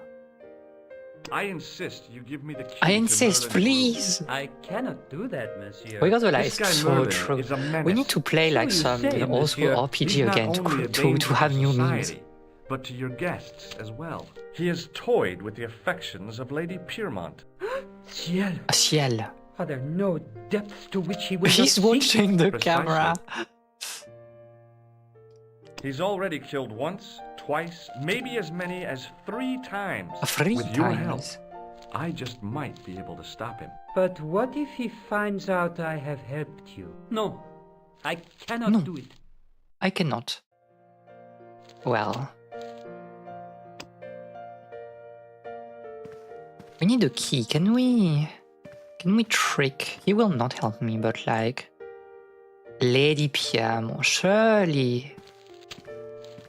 Hi, ma'am. Hello, George. What can I do for you Oh, we are now? best friends. That's great. Would you distract the clerk while I borrow a key? Are you asking me to aid you in a criminal act, darling? Oh, no. It's the key to an empty room. And why, may I ask, do you wish to gain access to an empty room? Do you plan to squat? No, ma'am. Scouts honor? I was never in the Boy Scouts, ma'am. Oh, you should have been. What were your parents thinking of? It's a fine way for a boy to get Is that a licked common into thing shape. nowadays? Now tell me, Why do you want to get into that room? It's next to the room the killer is using. Ah! Thank you for coming, So you Ryan. Have plan to fun. eavesdrop on Merlin? I was hoping there might be a connecting door. Well, Oh, well. how can I refuse? I shouldn't think my feminine charms would be much use in this case, but a good dose of English arrogance might do the trick. I would love to one day sit in the lobby with a large newspaper and smack it together every 5 seconds. That's, you know, an experience you need to have once. Say! You there? Flunky! Oui, madame. Listen carefully. You do understand English, don't you? But of course, madame. Good. I wish to deposit some jewellery for safekeeping. I understand. Are you quite certain? Oh, bien sûr, Ah, madame. bien sûr, madame. Why is he walking like this? Over to you, my dear. Hop, hop, hop. Ni vu ni connu.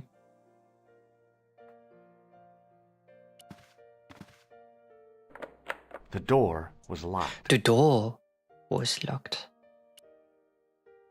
Maybe it wasn't the right room, but this was the right key. Well, okay. Oh, small TV. Look at that gate. What a way to walk. What a way to walk.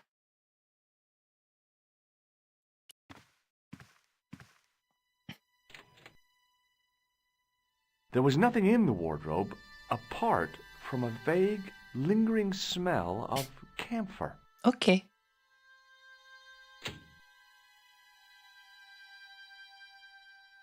Oh, I guess we'll go through the window, right?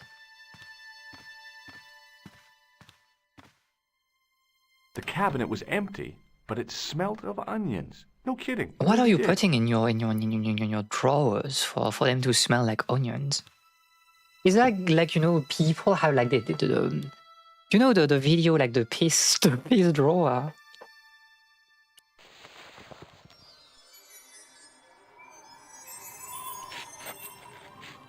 The ice cream flavor? Oh, the music is so dramatic. I would probably die if I do this.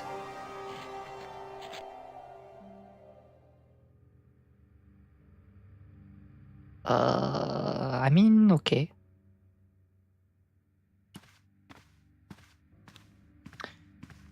You don't have your self-defense onion in your bedside table to do what, like The bed was shove freshly it in your made, attacker's crisp white mouth sheets during told me the night nothing if about the you get killer's invaded? habits. Hmm. It was the battered leather briefcase I'd seen Plantar carrying just before he died. I searched the interior of the briefcase, but as I'd half expected, It was empty. it was empty. You have an ear infection. Just eat your nightly onion, please.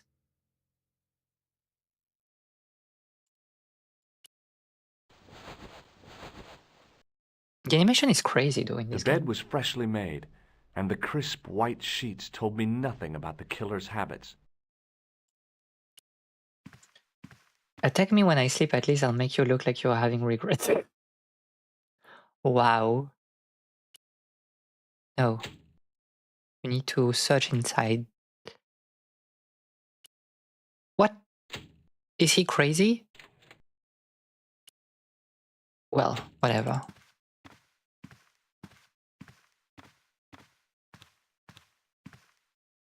The assassin had been too smart to leave incriminating evidence beside his bed. He's not leaving his onion in the drawer, alas.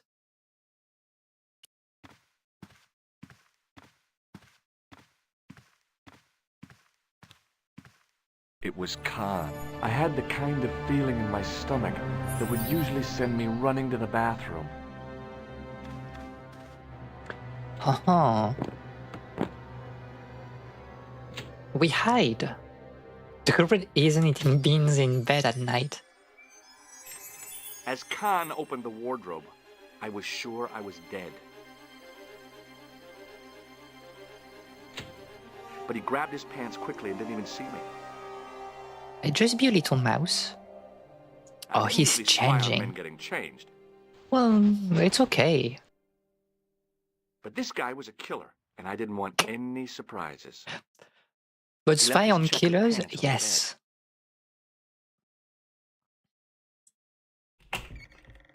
Okay.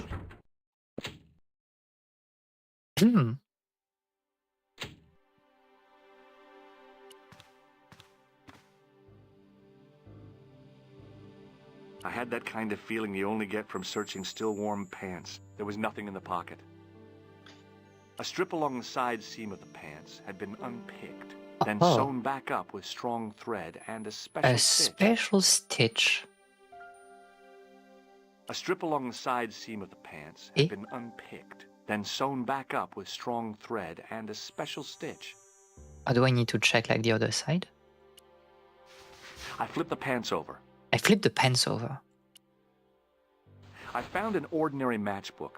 No matches, no clues. But as I pulled it from the pocket, a strong thread came with it. A thread with a metal tag on the end. Uh-huh.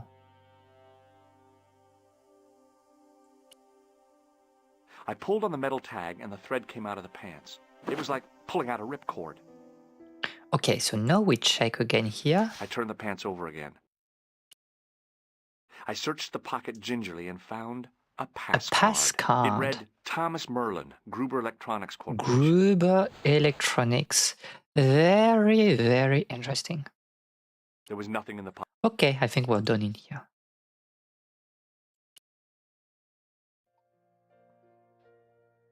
We need to go to Gruber Electronics.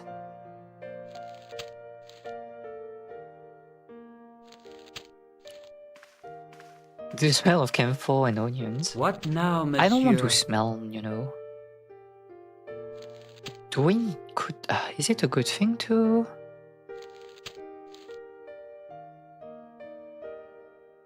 Like, he's kind of hostile to us, right? I think we should probably show our ally first. Hi, ma'am.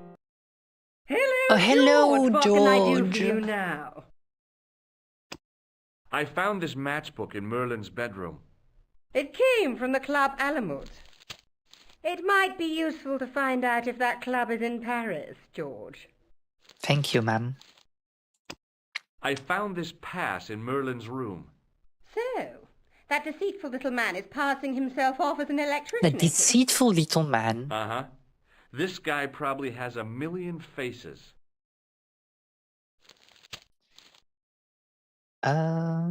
Okay.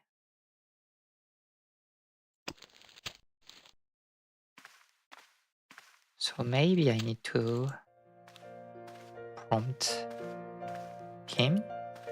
What now, monsieur? Does this matchbook mean anything to you? No, monsieur. No, monsieur. Does this pass mean anything to you? That is Monsieur Merlin's property. That's right. Merlin the murderer. Merlin I want to le see what he's meurtrier. left in your safe. Impossible. I cannot betray his confidence, no matter what you say he's done. You're making a big mistake. You're making a big Maybe. mistake, monsieur. I can live with that. A murderer? Are you sure? Positive. Well, you don't seem very confident now, but...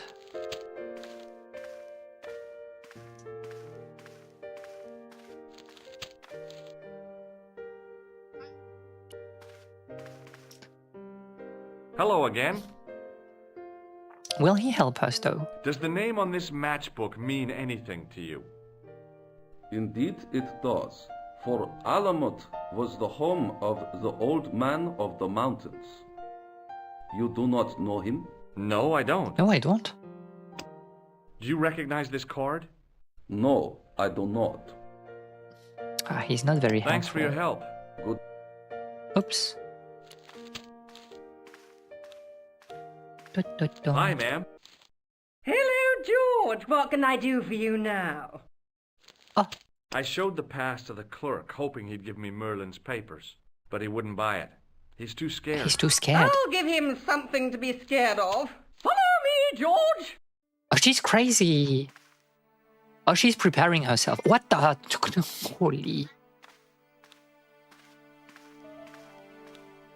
Did you place a package from Merlin in the hotel safe?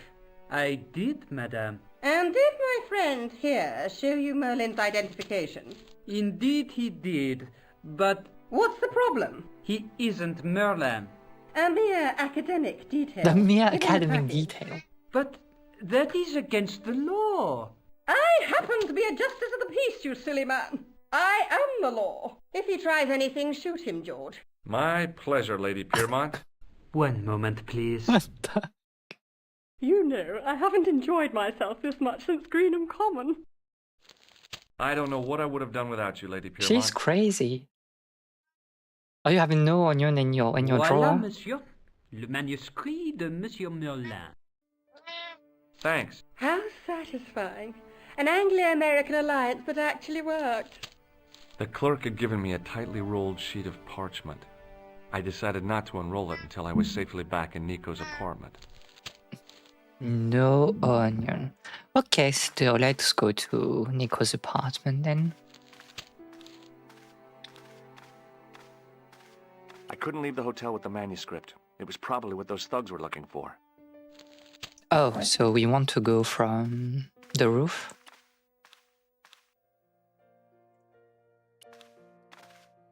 Oh, yeah, yeah.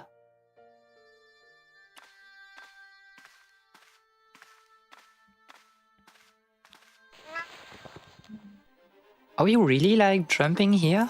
The cobbles of the alleyway looked very distant and very hard. Da da da da da da da da dum. Oh no, I can just dump this, right? I knew this was no way to treat an ancient manuscript, but I couldn't let it fall into the hands of the goons Ah, waiting the outside. goons! Ah, yeah, yeah.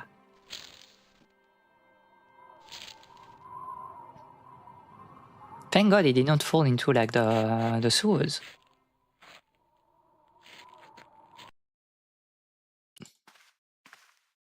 Okay, I'm getting like a little bit quicker, as we'll be here for 2 million years. Just a minute, monsieur. What's your Ah, yeah, problem? yeah. No problem, if you cooperate. What do you want? Just a routine security check. Nothing to worry Nothing yourself to about. worry yourself Oh. about. Well, all right. Search him, Flap. You bet. Hey, knock it off. Get off, you big ape. Nothing, Guido. Zilch. Our apologies, monsieur. What? I had to report you to the authorities. Round here, we are the Are authorities. we or the You want I authorities? should break his arms? No. Let him go, Flap. Okay. Let's find our manuscript. If the manuscript was what Flap and Guido were It's really a after, beautiful they game were for, you gonna be know, disappointed. for the time. I I mean, couldn't even wait today, to like, I love the art style. check it out.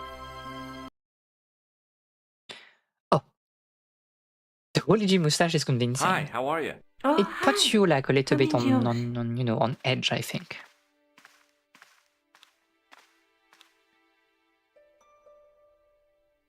What are you doing to help trace the killer clown? You're Research, just sitting George. here. Yeah? You have a copy of the clown's yearbook? I have a telephone and lots of contacts.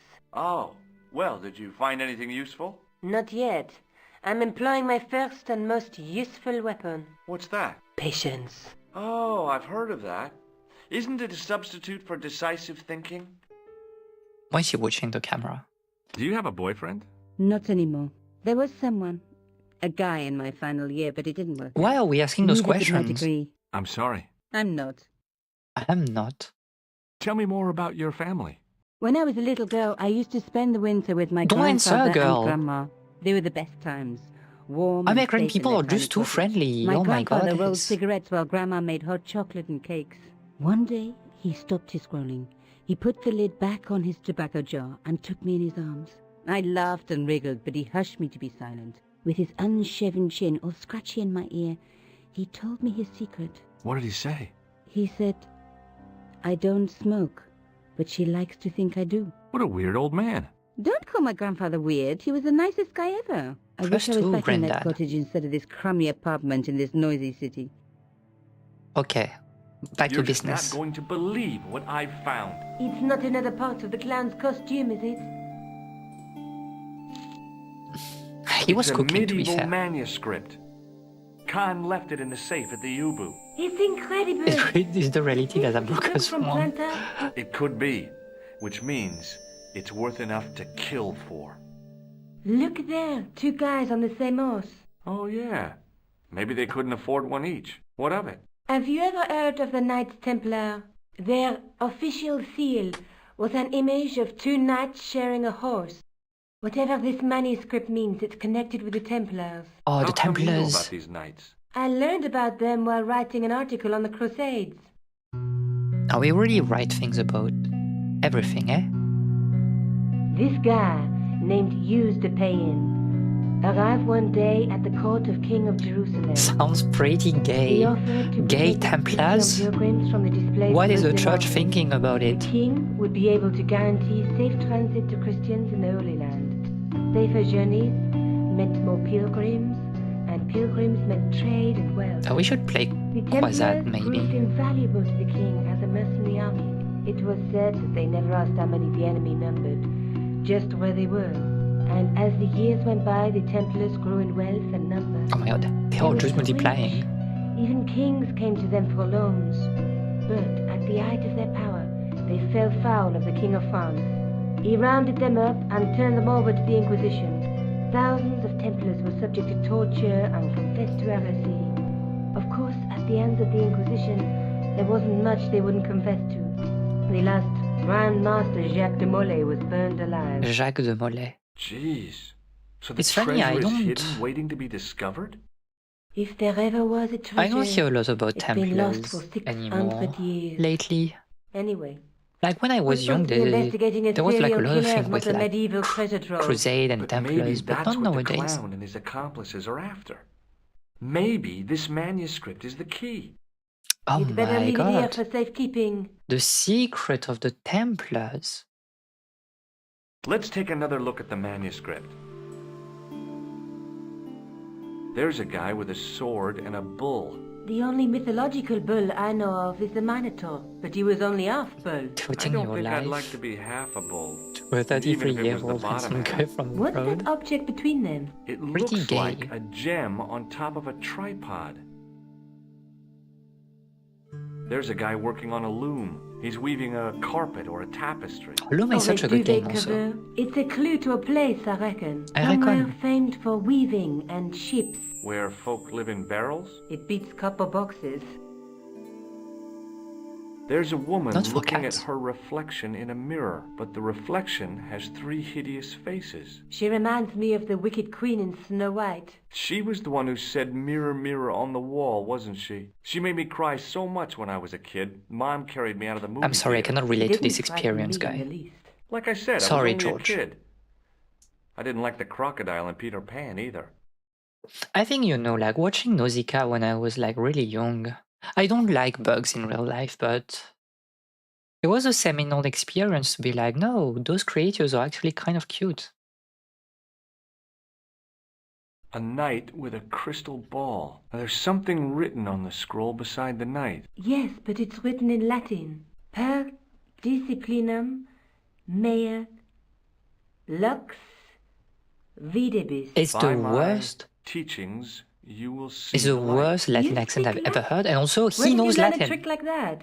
A trick? I studied law, okay? I can read Latin. My, you're touchy. Tell me that again. Decipherable pun for the apocalypse, surely. Okay. Oh, Look centerpiece. there, 2 guys on the same horse.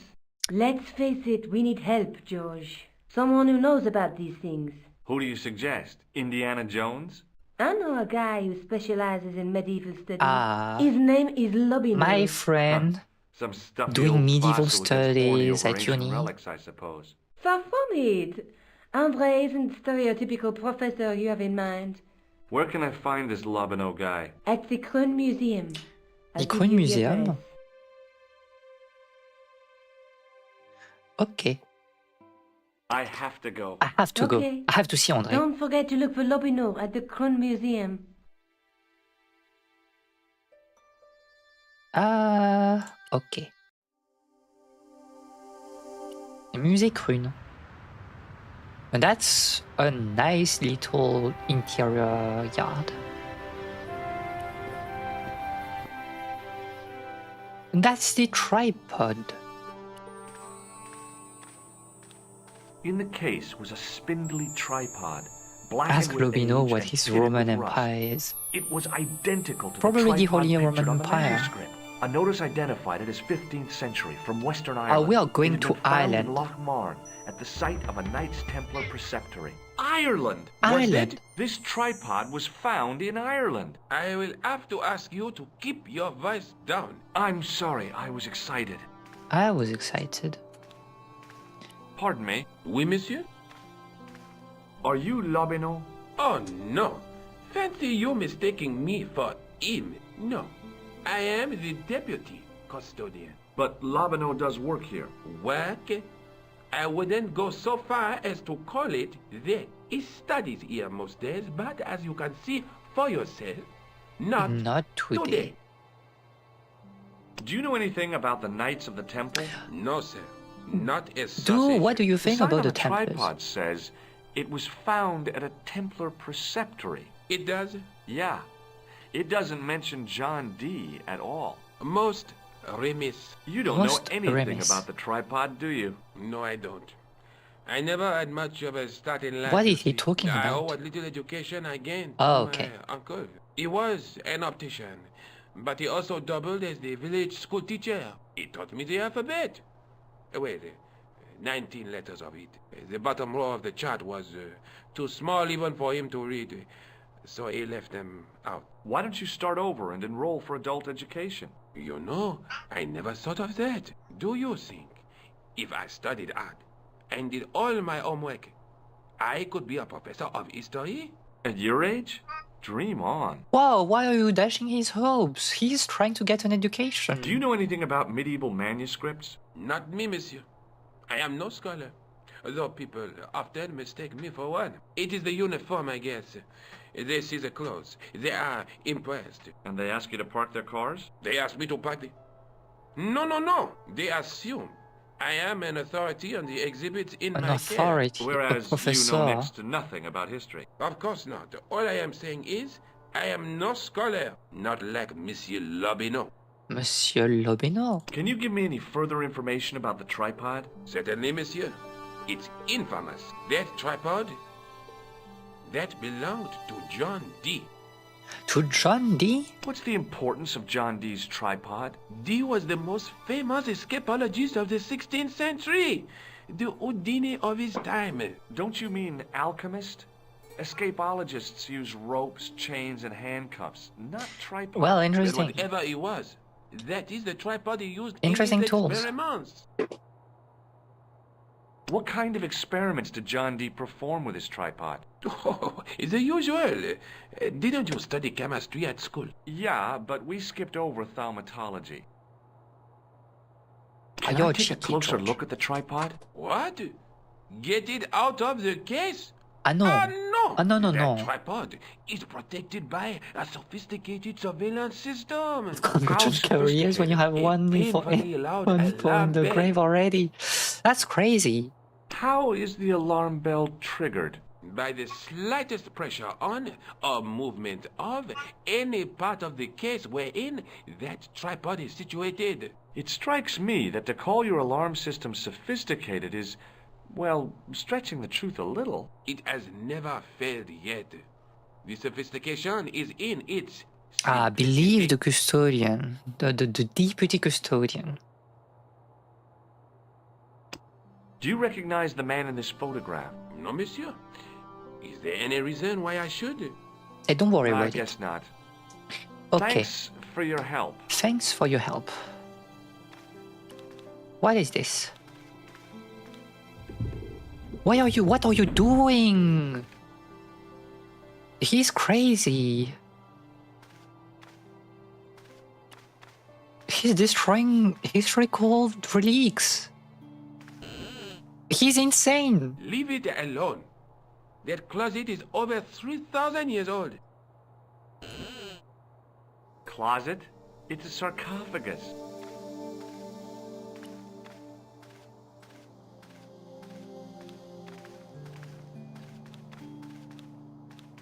Attention! Please do not open the window, Please do monsieur. not. Don't you think it's kind of stuffy in here? Better stuffy than dead. What's the problem? Fumes from car exhausts? Not just that, monsieur. There's a new burger bar opened up across the street. The Laughing Buffalo. Laughing what's the Buffalo. problem? They cook their burgers Buffalo Bill. on a charcoal grill. And the fat falls on the open flames. The amount of organic compound and smoke particles released is astounding. Astounding. Since they opened, local air pollution has doubled. And it stinks like a funeral pyre. That is why I keep the windows closed. Okay. I don't think the burger bar. I don't think there's much we can do here, right?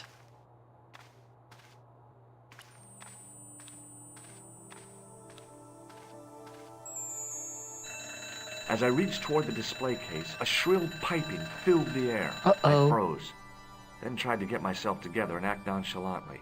No, monsieur. No. Ah non, non, non, non, non. Okay, okay. C'est pas possible. Well, goodbye then.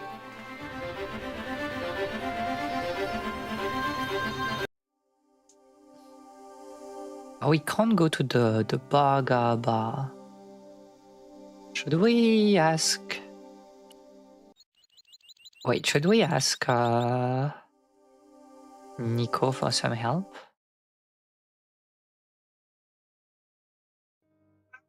Hi, I've been to the Kroon Museum. Did you speak to Lobineau? No, he was not wasn't there. He took his day off. Oh my god, again, French people, they don't want to work. Let's take another look at the manuscript. Well, maybe not. There's a woman looking at her reflection in a mirror, but the reflection... Okay, so that we already did, okay. Between... And the nut through my... I found the tripod. Where? In the museum. It belonged to the Templars. It was dug up in Ireland at a place called Loch Marn. I have heard of Loch Marn. I read an article about the castle. Take a look for yourself. Oh, you just had that like on Popular your... gossip magazine. You read that rubbish? No, I write it. Professor Nigel Pegram, excavating Une the vedette du medieval Moyen-Âge. castle at Loch Marn. That's strange. What? He resigned his chair at Durham University in order to devote his time to the excavation. Not only that, but he canceled the filming of a 4th series of his popular television program. This site at Loch Marn must be awful important to him. He's a professor of history. They're all cuckoo. Oh, imagine All the being same, a I'd like to talk to history this like Professor researcher. Pegram. How do you feel about a trip to Ireland? Disappointed. Huh? That I won't be going. I want to follow up the Bellotta case. If you really think Pegram's dam is important, why don't you visit Loch Marn? On my own? I'm not so sure about that. Where is Ireland exactly? What do you... Oh my god, he's really American. He's really American? Have you found out any more about the murders? Well, it may be nothing, but both the clan's victims visited Paris Oh earlier my this god, year. he's crazy. When? The second week of July. They were both here at the same time. Did they meet? I don't know, but I can't imagine it was coincidence. Okay. I have to go. Okay, I'll see you later. Wait, are we just going to Ireland like this? Oh, we are. And just like this.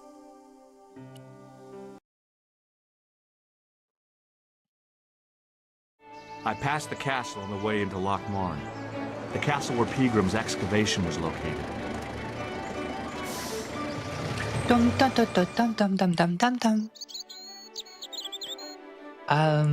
Well.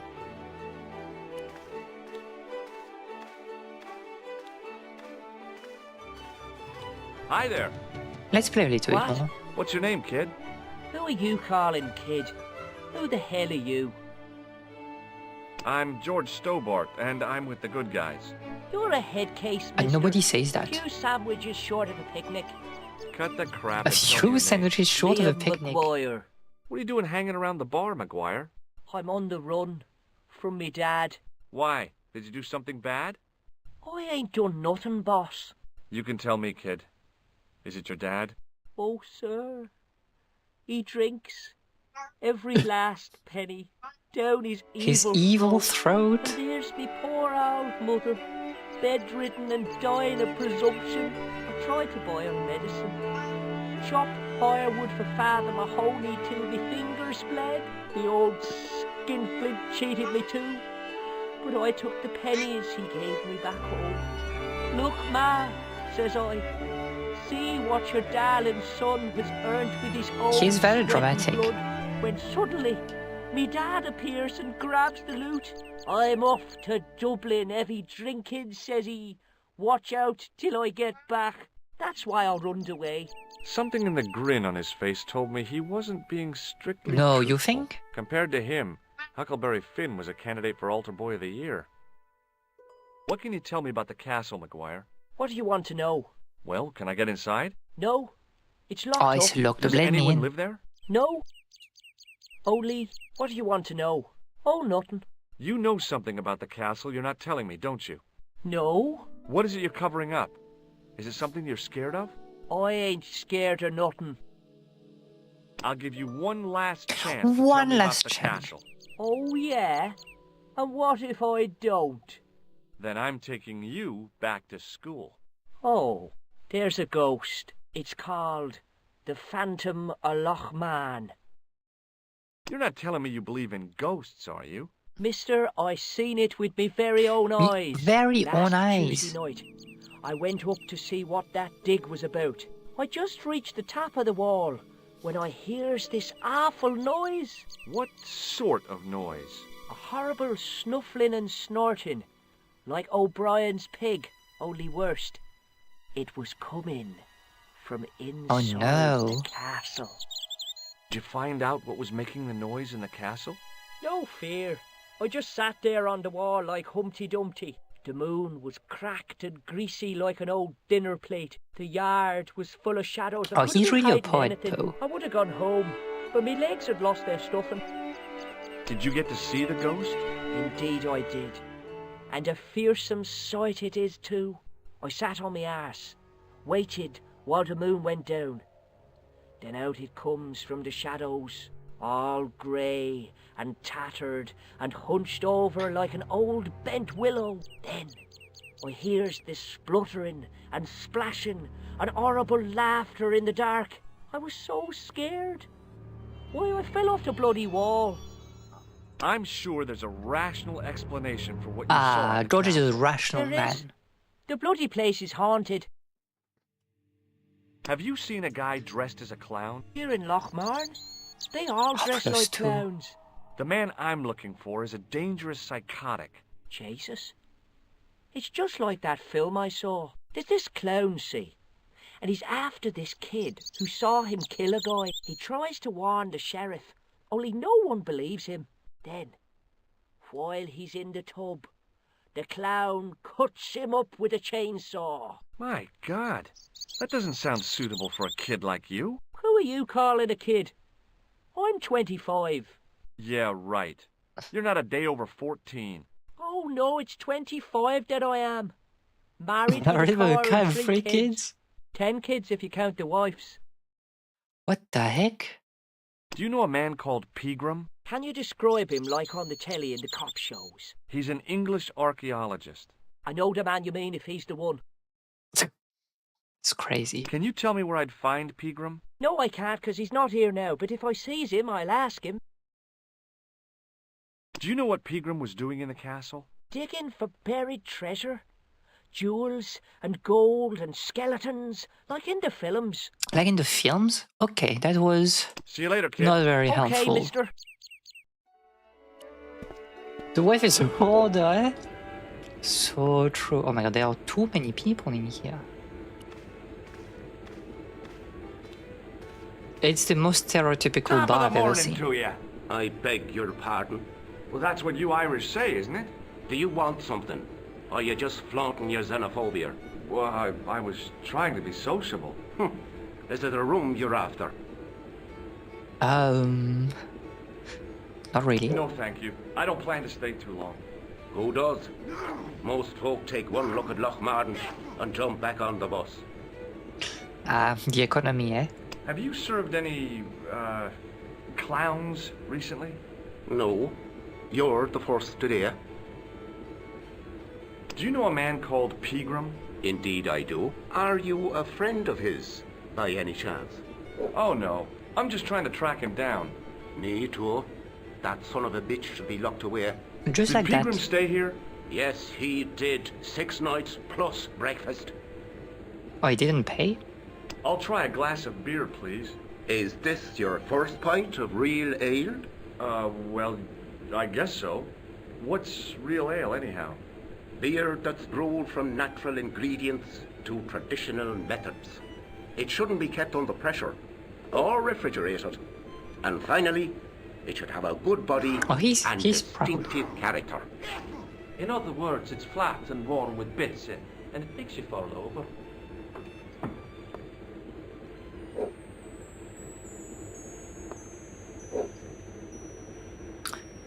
For free? Look, I gotta be going.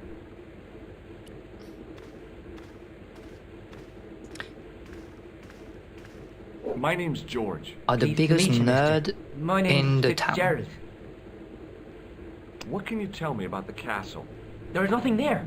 Just an old ruin. How old? I really couldn't tell you.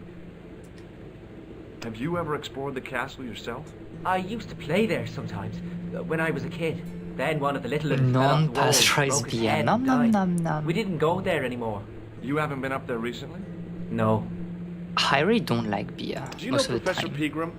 He's the archaeologist, isn't he? That's right. Did you work at Professor Pegram's dig? What gave you that idea? What gave you that idea? I don't know. Can I get you another drink? Oh, no, thank you. I shouldn't be drinking at all. I'm on tablets for my nerves. More than a On pint and I'll tablets? pass out.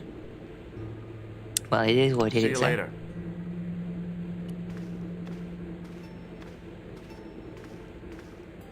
Hi, my name's Stobart, George Stobart. Hello there, mister. What can I do for you? Oh, he's friendly. Do you know Professor Pegram? Do I know him?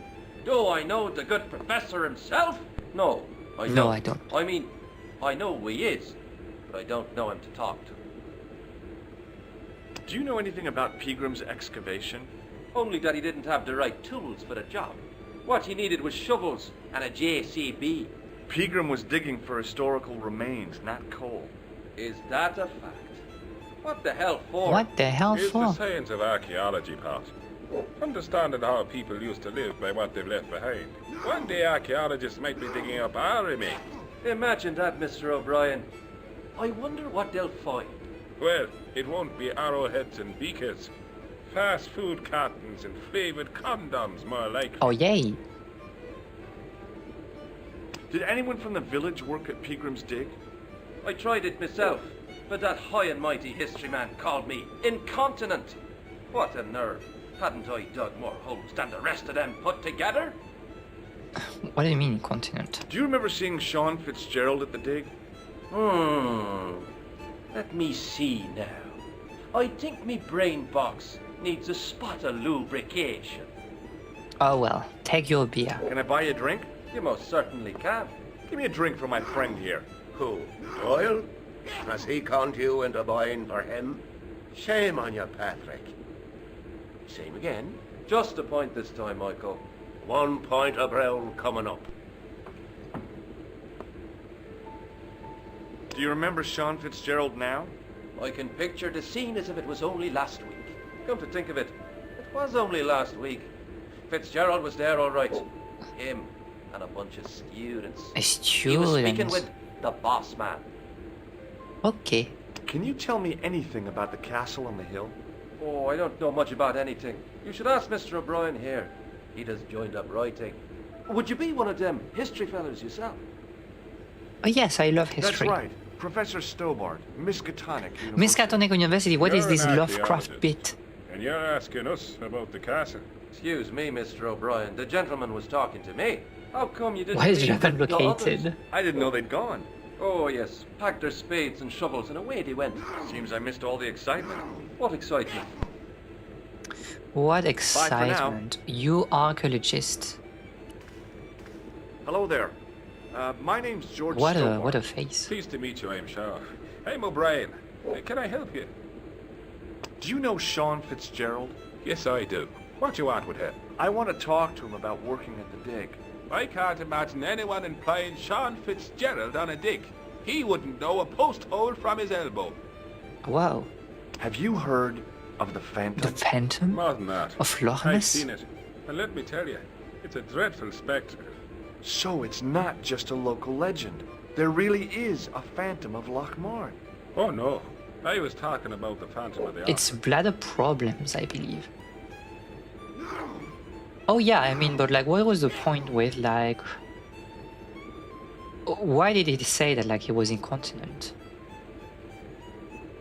Have you ever heard of the Knights Templar? I most certainly have. A remarkable institution. Did you know? They were the originators of our system of credit. Their financial empire stretched from the Atlantic to the Caspian Sea. With bases in so many countries, they had to establish new methods of fiscal transfer. So, the Knights Templar were nothing but a bunch of bankers. I don't get it. Are you saying these Templar guys invented bank charges? In a manner of speaking, I suppose they did. What a dirty trick. What a dirty Didn't trick. anyone try to stop them? Oh, yes. They were arrested, and many were burnt at the stake. Good. Good. Bloody well deserved it if they were anything like my bank manager. You know what? +2. What can you tell me about the Is it castle, not a safe Mr. space for O'Brien? bankers in It's here? a fine site now, isn't it? Dates back to the 10th century, you know. Most of the existing building was added much later. He's a of course. nerd. Are the He ruins knows. open to the public? Oh no, it's much too dangerous. Anyway, there's nothing of interest remaining. Okay. How can I get into the castle? Well, those walls were built specifically to stop people getting in, Mr. Stobart. But I dare say you'll find a way, if you've the will. If you've the will. Can you tell me about the tripod which was found at the castle?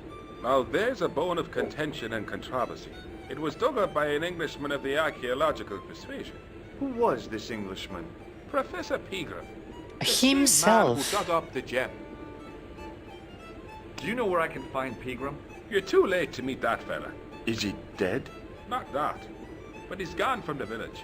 A sore point with our esteemed host, I might add. Oh, he left without paying. Do you know where Pegram has gone? I'm sorry, but I don't. He upped anchor in the dark and shipped out before the dawn. Why did he do that? Who knows? A guilty Who conscience or a knows? secret assignation. Whatever the reason, he'll not be missed in Loch Marn. Maybe now the fuss about the gem has died down, we can get back to normal. What can you tell me about the gem which Pegram found? Now, Damn, there's a lot of gem yapping. which should never have been taken. A man would have to be full of greed to covet that stone. What's your interest in the jewel? You're not a reporter, are you? No, I'm a researcher. Oh, no. Thank the Lord for that. Why has Pegram's departure upset the landlord? He's lost a paying guest, that's why. More than that, there's the question of an unsettled bill. Poor Michael's seen red over the business, and I don't blame I him. mean, a week of like lodging? Can you tell me more about the landlord? Mick Leary? He's what you call a would-be sophisticated. The trouble is, his idea of sophistication extends as far as putting paper in the lavatory. Oh, thank God. I never worked out why he did that. It's much too dark in there to read. That's true. Have you ever run your hand over the back of the door? The graffiti is written in Braille. Damn. Goodbye for now. Goodbye for now.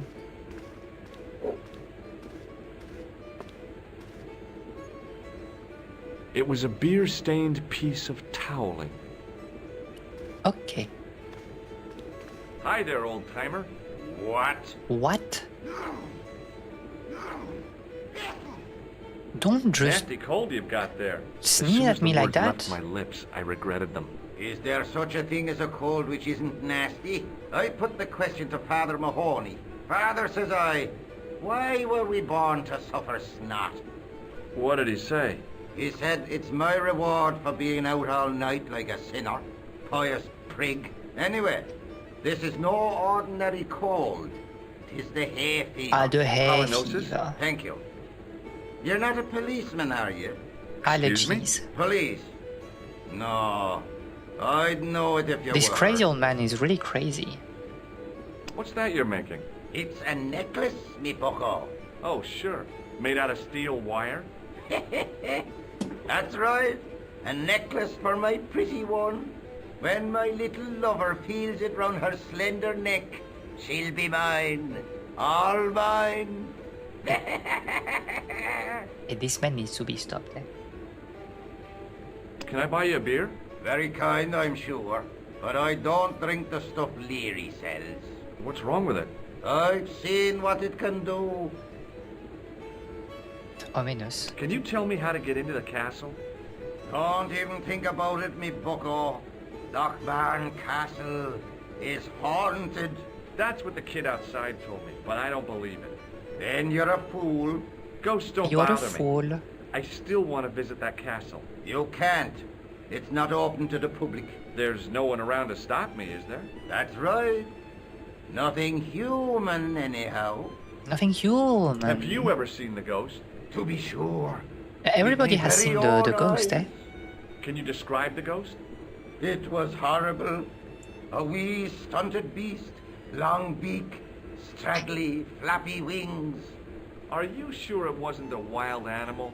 A rabbit or What do you skunk mean, like or a something? rabbit? Didn't you hear the description? Lochbarn? That'll be the day. No, that was a ghost, to be sure. I think I know what you saw on the castle wall. I know what I saw. I don't think so. It was the kid, McGuire. What? He was up on the wall last Tuesday night. He thought you were the Phantom of Lochmarn. Oh, Do you know Pegram, the archaeologist? that's the scrawny fellow who was poking around at the castle, isn't it? No, I don't know him. Okay. I'll see you later. You said you didn't. As soon as the old guy looked away, I grabbed this piece of wire. And you know what? It's free. Hello again. What? No, okay. I'll see We you should later. not show him that we stole the wire.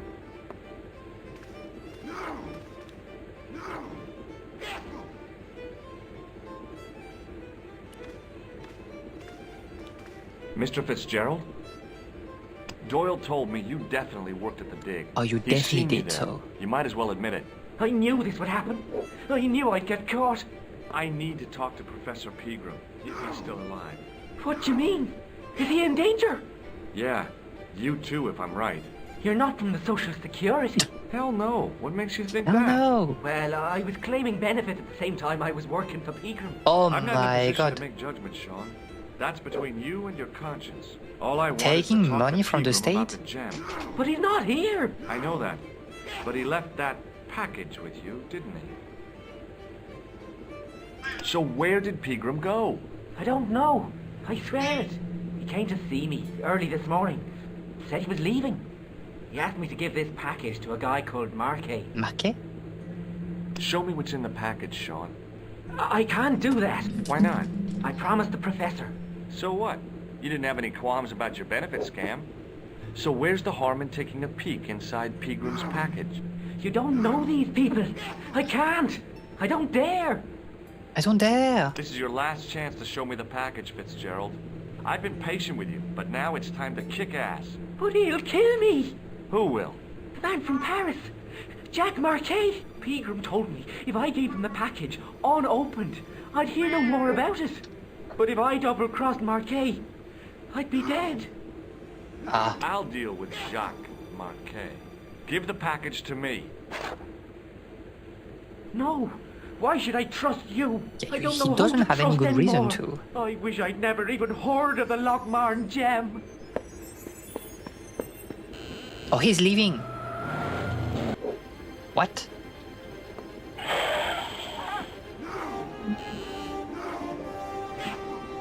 Hey, I just seen a big red. Get out of here, McGuire. Come back when you're old enough. What's the lad howling about? A big red sports car. Sean Fitzgerald's been runned over. Get out! Noisy little tyke. Maybe you should send out some medicinal brandy, Michael. Oh, yes. And who's going to pay for it? Not me. Not me. Too, neither. Well, we should take a look.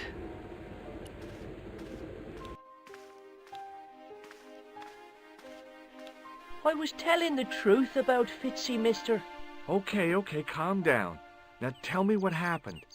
What I was standing happened? here, minding me own business, when I saw this beautiful red sports car coming up over the hill.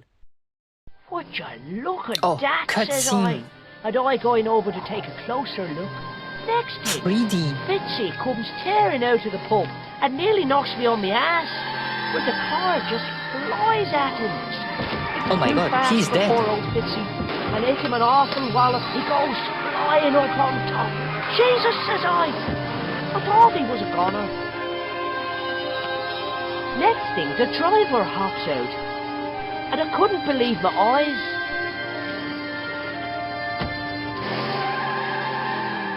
Okay, so we have seen that the gem was He like... was dressed like a bloody pixie.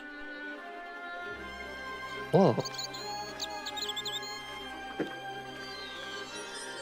I pushed the switch down, but in doing so it snapped off in my hand.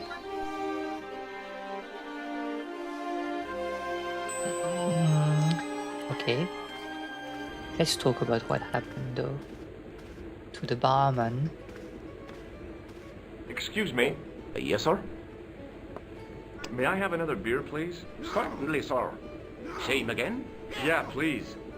How is this stuff made? That's the secret of the master brewer, sir. Each barrel is lovingly manhandled in time-honored fashion, suspended on skillfully tied ropes of the finest hemp, lowered into the cellar, utilizing the forces of original gravity. Oh, he's yapping too much. Manner from heaven. I'm sorry, but the pump appears to be broken. I could fix it for you. I don't think so. This is a job for a professional electrician. Oh, but we are a Well, professional at least electrician. the glass washer is still working. It's not my idea, is it? We are a professional It just electrician. so happens I'm an electrician. Check out my credentials. Well, no.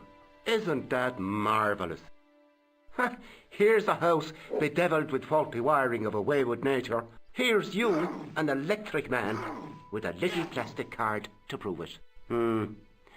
I still want to see what you can do before I let you touch me beer pumps. You can make a start on the glass washer. Okay. When you finish that, will you take a look at the pumps?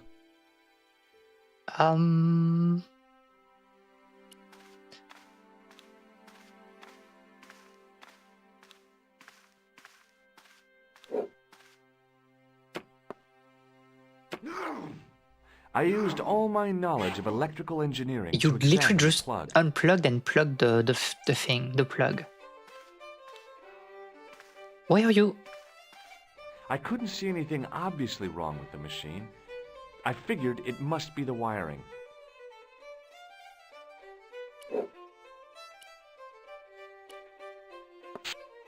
I replaced the fuse with a piece of wire.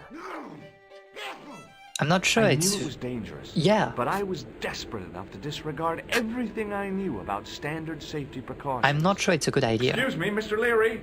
I fixed your glass washer, no problem. Bingo!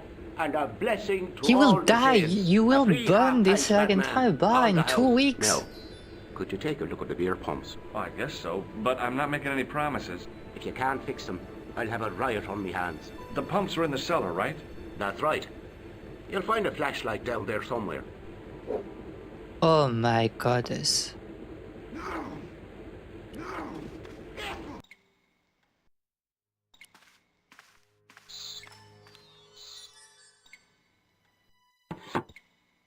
I pushed Rats? the lever and heard the grating of metal, but nothing appeared to happen.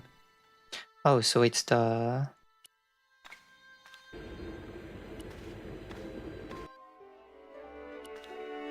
The one above, right?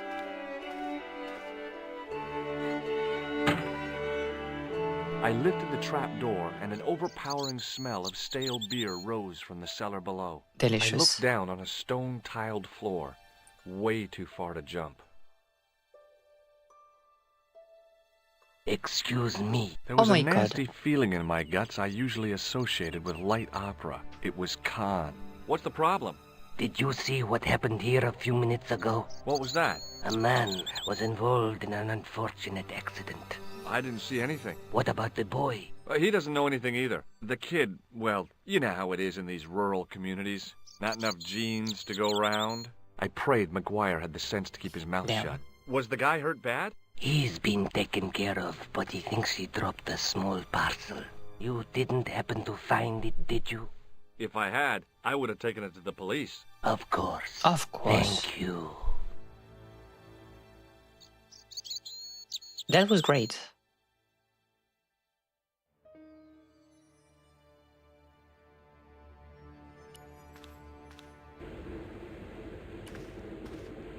Now I could see. I spotted Mr. Leary's flashlight easily. Then I noticed a flash of light. Something sparkling beneath the open trap door.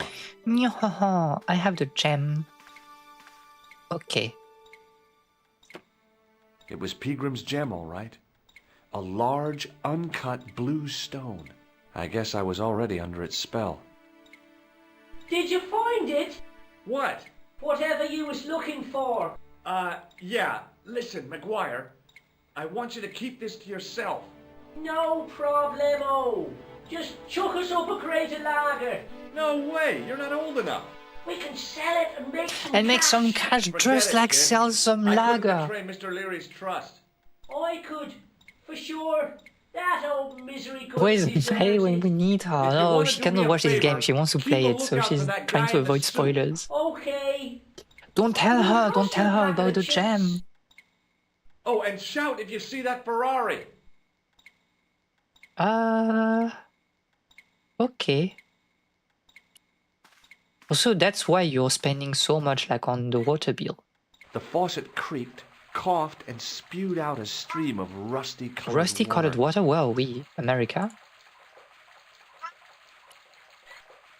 I shut off the faucet as tight as I could, but it kept on I dripping. kept on dripping. Oh my goddess.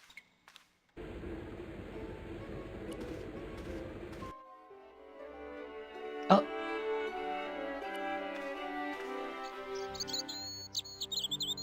Who are you? Hi, do you speak English? Well, no. What do you mean, do you speak English? We are An in the... implication of cognizance shrouded in denial. A pretty poser of a paradox indeed. I gave him the look I'd perfected when I was 12 and was going to be the greatest hypnotist of all time. It was a killer. Are you attempting to hypnotize me, or is it the constipation you're suffering? I was a little out of practice. Okay. What can you tell me about the castle? Not much, I'm sorry to say. Most of its history is long forgotten. Ah, but if these old stones What would a only scholar. speak, what stories they'd tell. Stories to make your toes curl and your blood run cold. You know, this castle is said to be over 600 years old. Isn't that all? Have you seen Professor Pegram? No, he's packed And up that would and be like gone. You a happen to very know where? recent Back castle. in At this England, I point, they are not suppose. even building castles anymore. Did you happen to see a red sports car down on the road? I caught a glimpse of a flash of red on the hill and heard the racket. Sure, it was an awful noise. A sports car, you say? A Ferrari, to be exact. A racing car? And what was it doing here? The poor I ask fella you, must have sir. been lost. The driver of the Ferrari was involved in an accident. Is that so? Yeah, he knocked somebody down outside the bar. What an idiot! How could a thing like that happen? He was traveling too fast. So fast, he ran right under the car? I mean, the car was traveling too fast. But you'd have thought the idiot could have heard it coming. Well, I mean... Maybe you know the guy who was hit by the Ferrari. His name is Sean Fitzgerald. Oh, I know him all right. That's me nephew, the idiot responsible Hey, you for don't the care that like your stacking of nephew my has been like Was he run killed over by by the a car? Oh no, but he has been abducted. Well, that's a relief now. What the heck? Aren't you going to look for your nephew? What for? From what you say, it's too late. Well, you could report the matter to the police. Better not. Besides, what He's could a they pragmatic do? though. Well, they could mount a search. They have only the one bicycle between them. In a question of superior acceleration, I put me money on the Ferrari. I think you ought to know exactly what Sean has gotten himself into. I'm not sure I want to know. But you're his uncle. His own flesh and blood. You're right, but what can I do? If I'm not here to guard it, some idiot might try to climb the haystack. What a moral dilemma. Stay here and guard this potentially lethal agricultural construction, or to go off in search of the prodigal nephew, the very man responsible Well, for he's not very said prodigal hazard. though. It'll need some thinking about. Why, there's no problem. You're right. Why didn't I think of it before? We'll demolish the haystack. You don't have to demolish the haystack to go look for Sean. I'll stay here in your place and warn anyone who's silly enough to climb it. Marvellous! I think I should start me inquiries in the bar. And drink a little pint of lager, and in the meantime. He strode off in the direction of McDevitt's bar, leaving me to contemplate the stack of hay. Well, we're climbing. Is that a good idea to climb hay like this? Stopped short of the top of the wall. Even if I stretched as far as I could, the wall was out of reach. What I needed was a slice or two of Alice's Wonderland.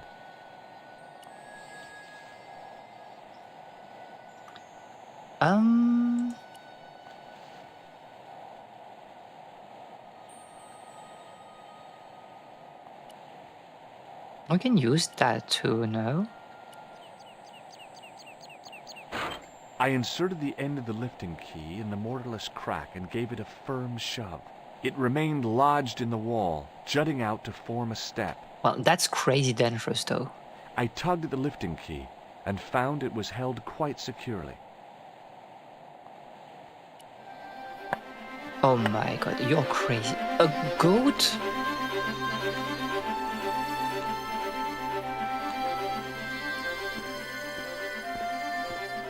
Oh, the goat is crazy! What if I'm using that as a shield?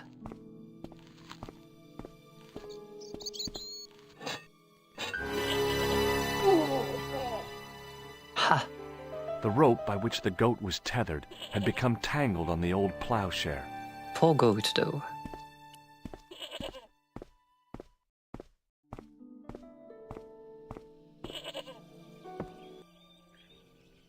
Cutscene.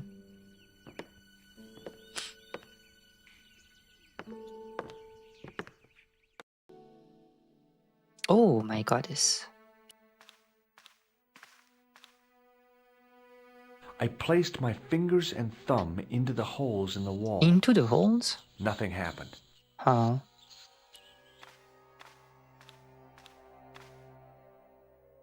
I tried in vain to move the panel. It doesn't move.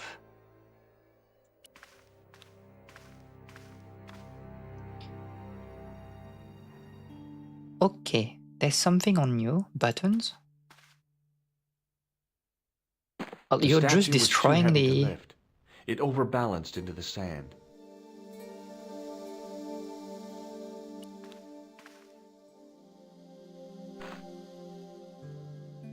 As I swung the stone upright, I noticed it had left a pattern of holes in the sand. Convenient. I placed my fingers in the 5 impressions left by the fallen stone. It was weird. They fit perfectly. Do we have, like, something to...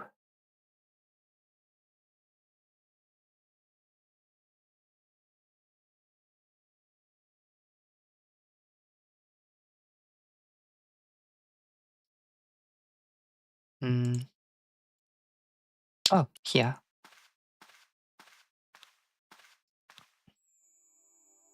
As I dipped my fingers into the soft white powder, I realized what it was.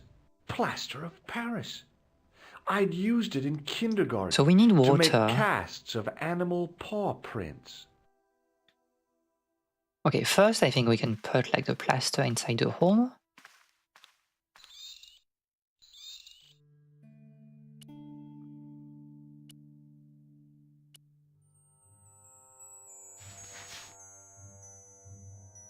You sprinkled dropped the it like plaster magical on the powder, sand though. until the holes were filled. Okay, so now we need some water. So let's go back to the bar, I guess.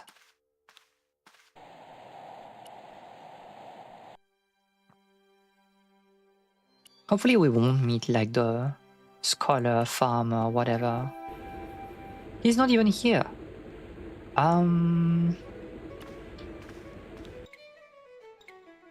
Do I have like a container for that?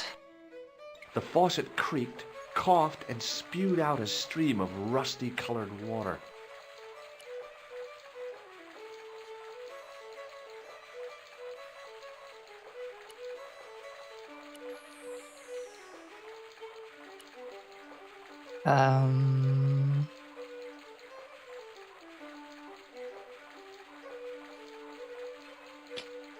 I mean, oh, I can use that, right? That was like the piece of cloth that we had. I held the towel under the faucet and soaked it with water. Are you really carrying? Will you really carry the... I shut off the faucet as the soaked towel and climb back like the wall with it? And hope like that water will have like soaked enough? That's insane behavior.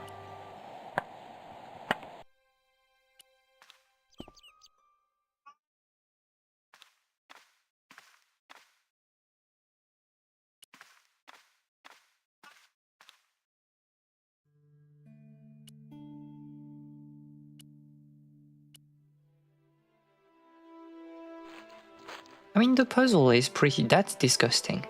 The puzzle is pretty... water was quickly absorbed pretty by the straightforward, though, for now. I eased the solid piece of plaster from the sand. Underneath, it had formed a perfect copy of the statue. Great. I placed my... I need to put that in here. The hardened plaster cast fitted snugly into the 5 matching sockets. There was a soft thud, then silence. Silence? Whoa.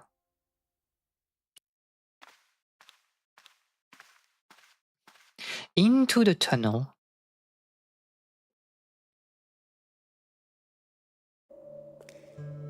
Mon faucon.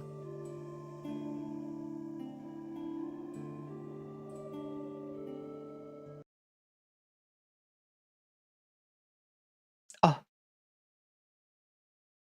In the meantime. Okay. Oh, we should probably stop here, right?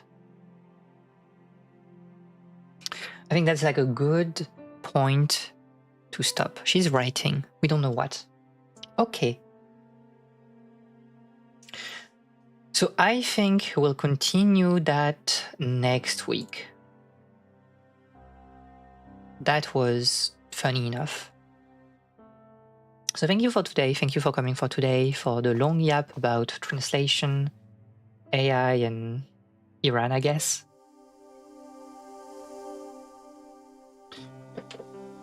Man, save 2. Something like that.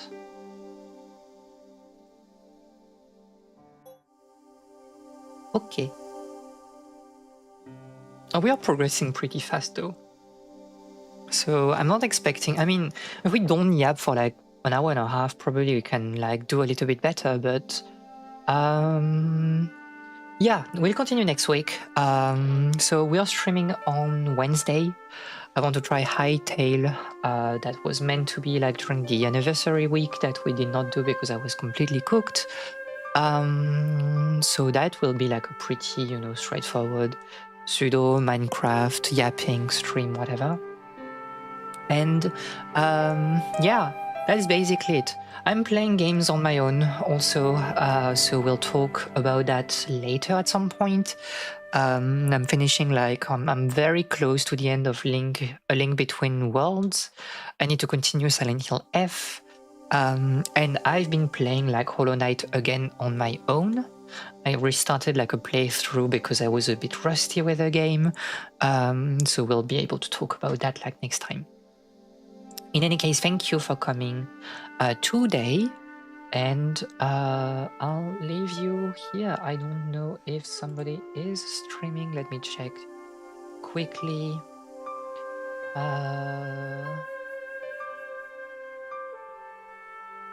Yeah, no, nobody's streaming. I mean, people are streaming, but like, I don't want to raid, you know, people that have like, I don't want to raid NL, is what I mean.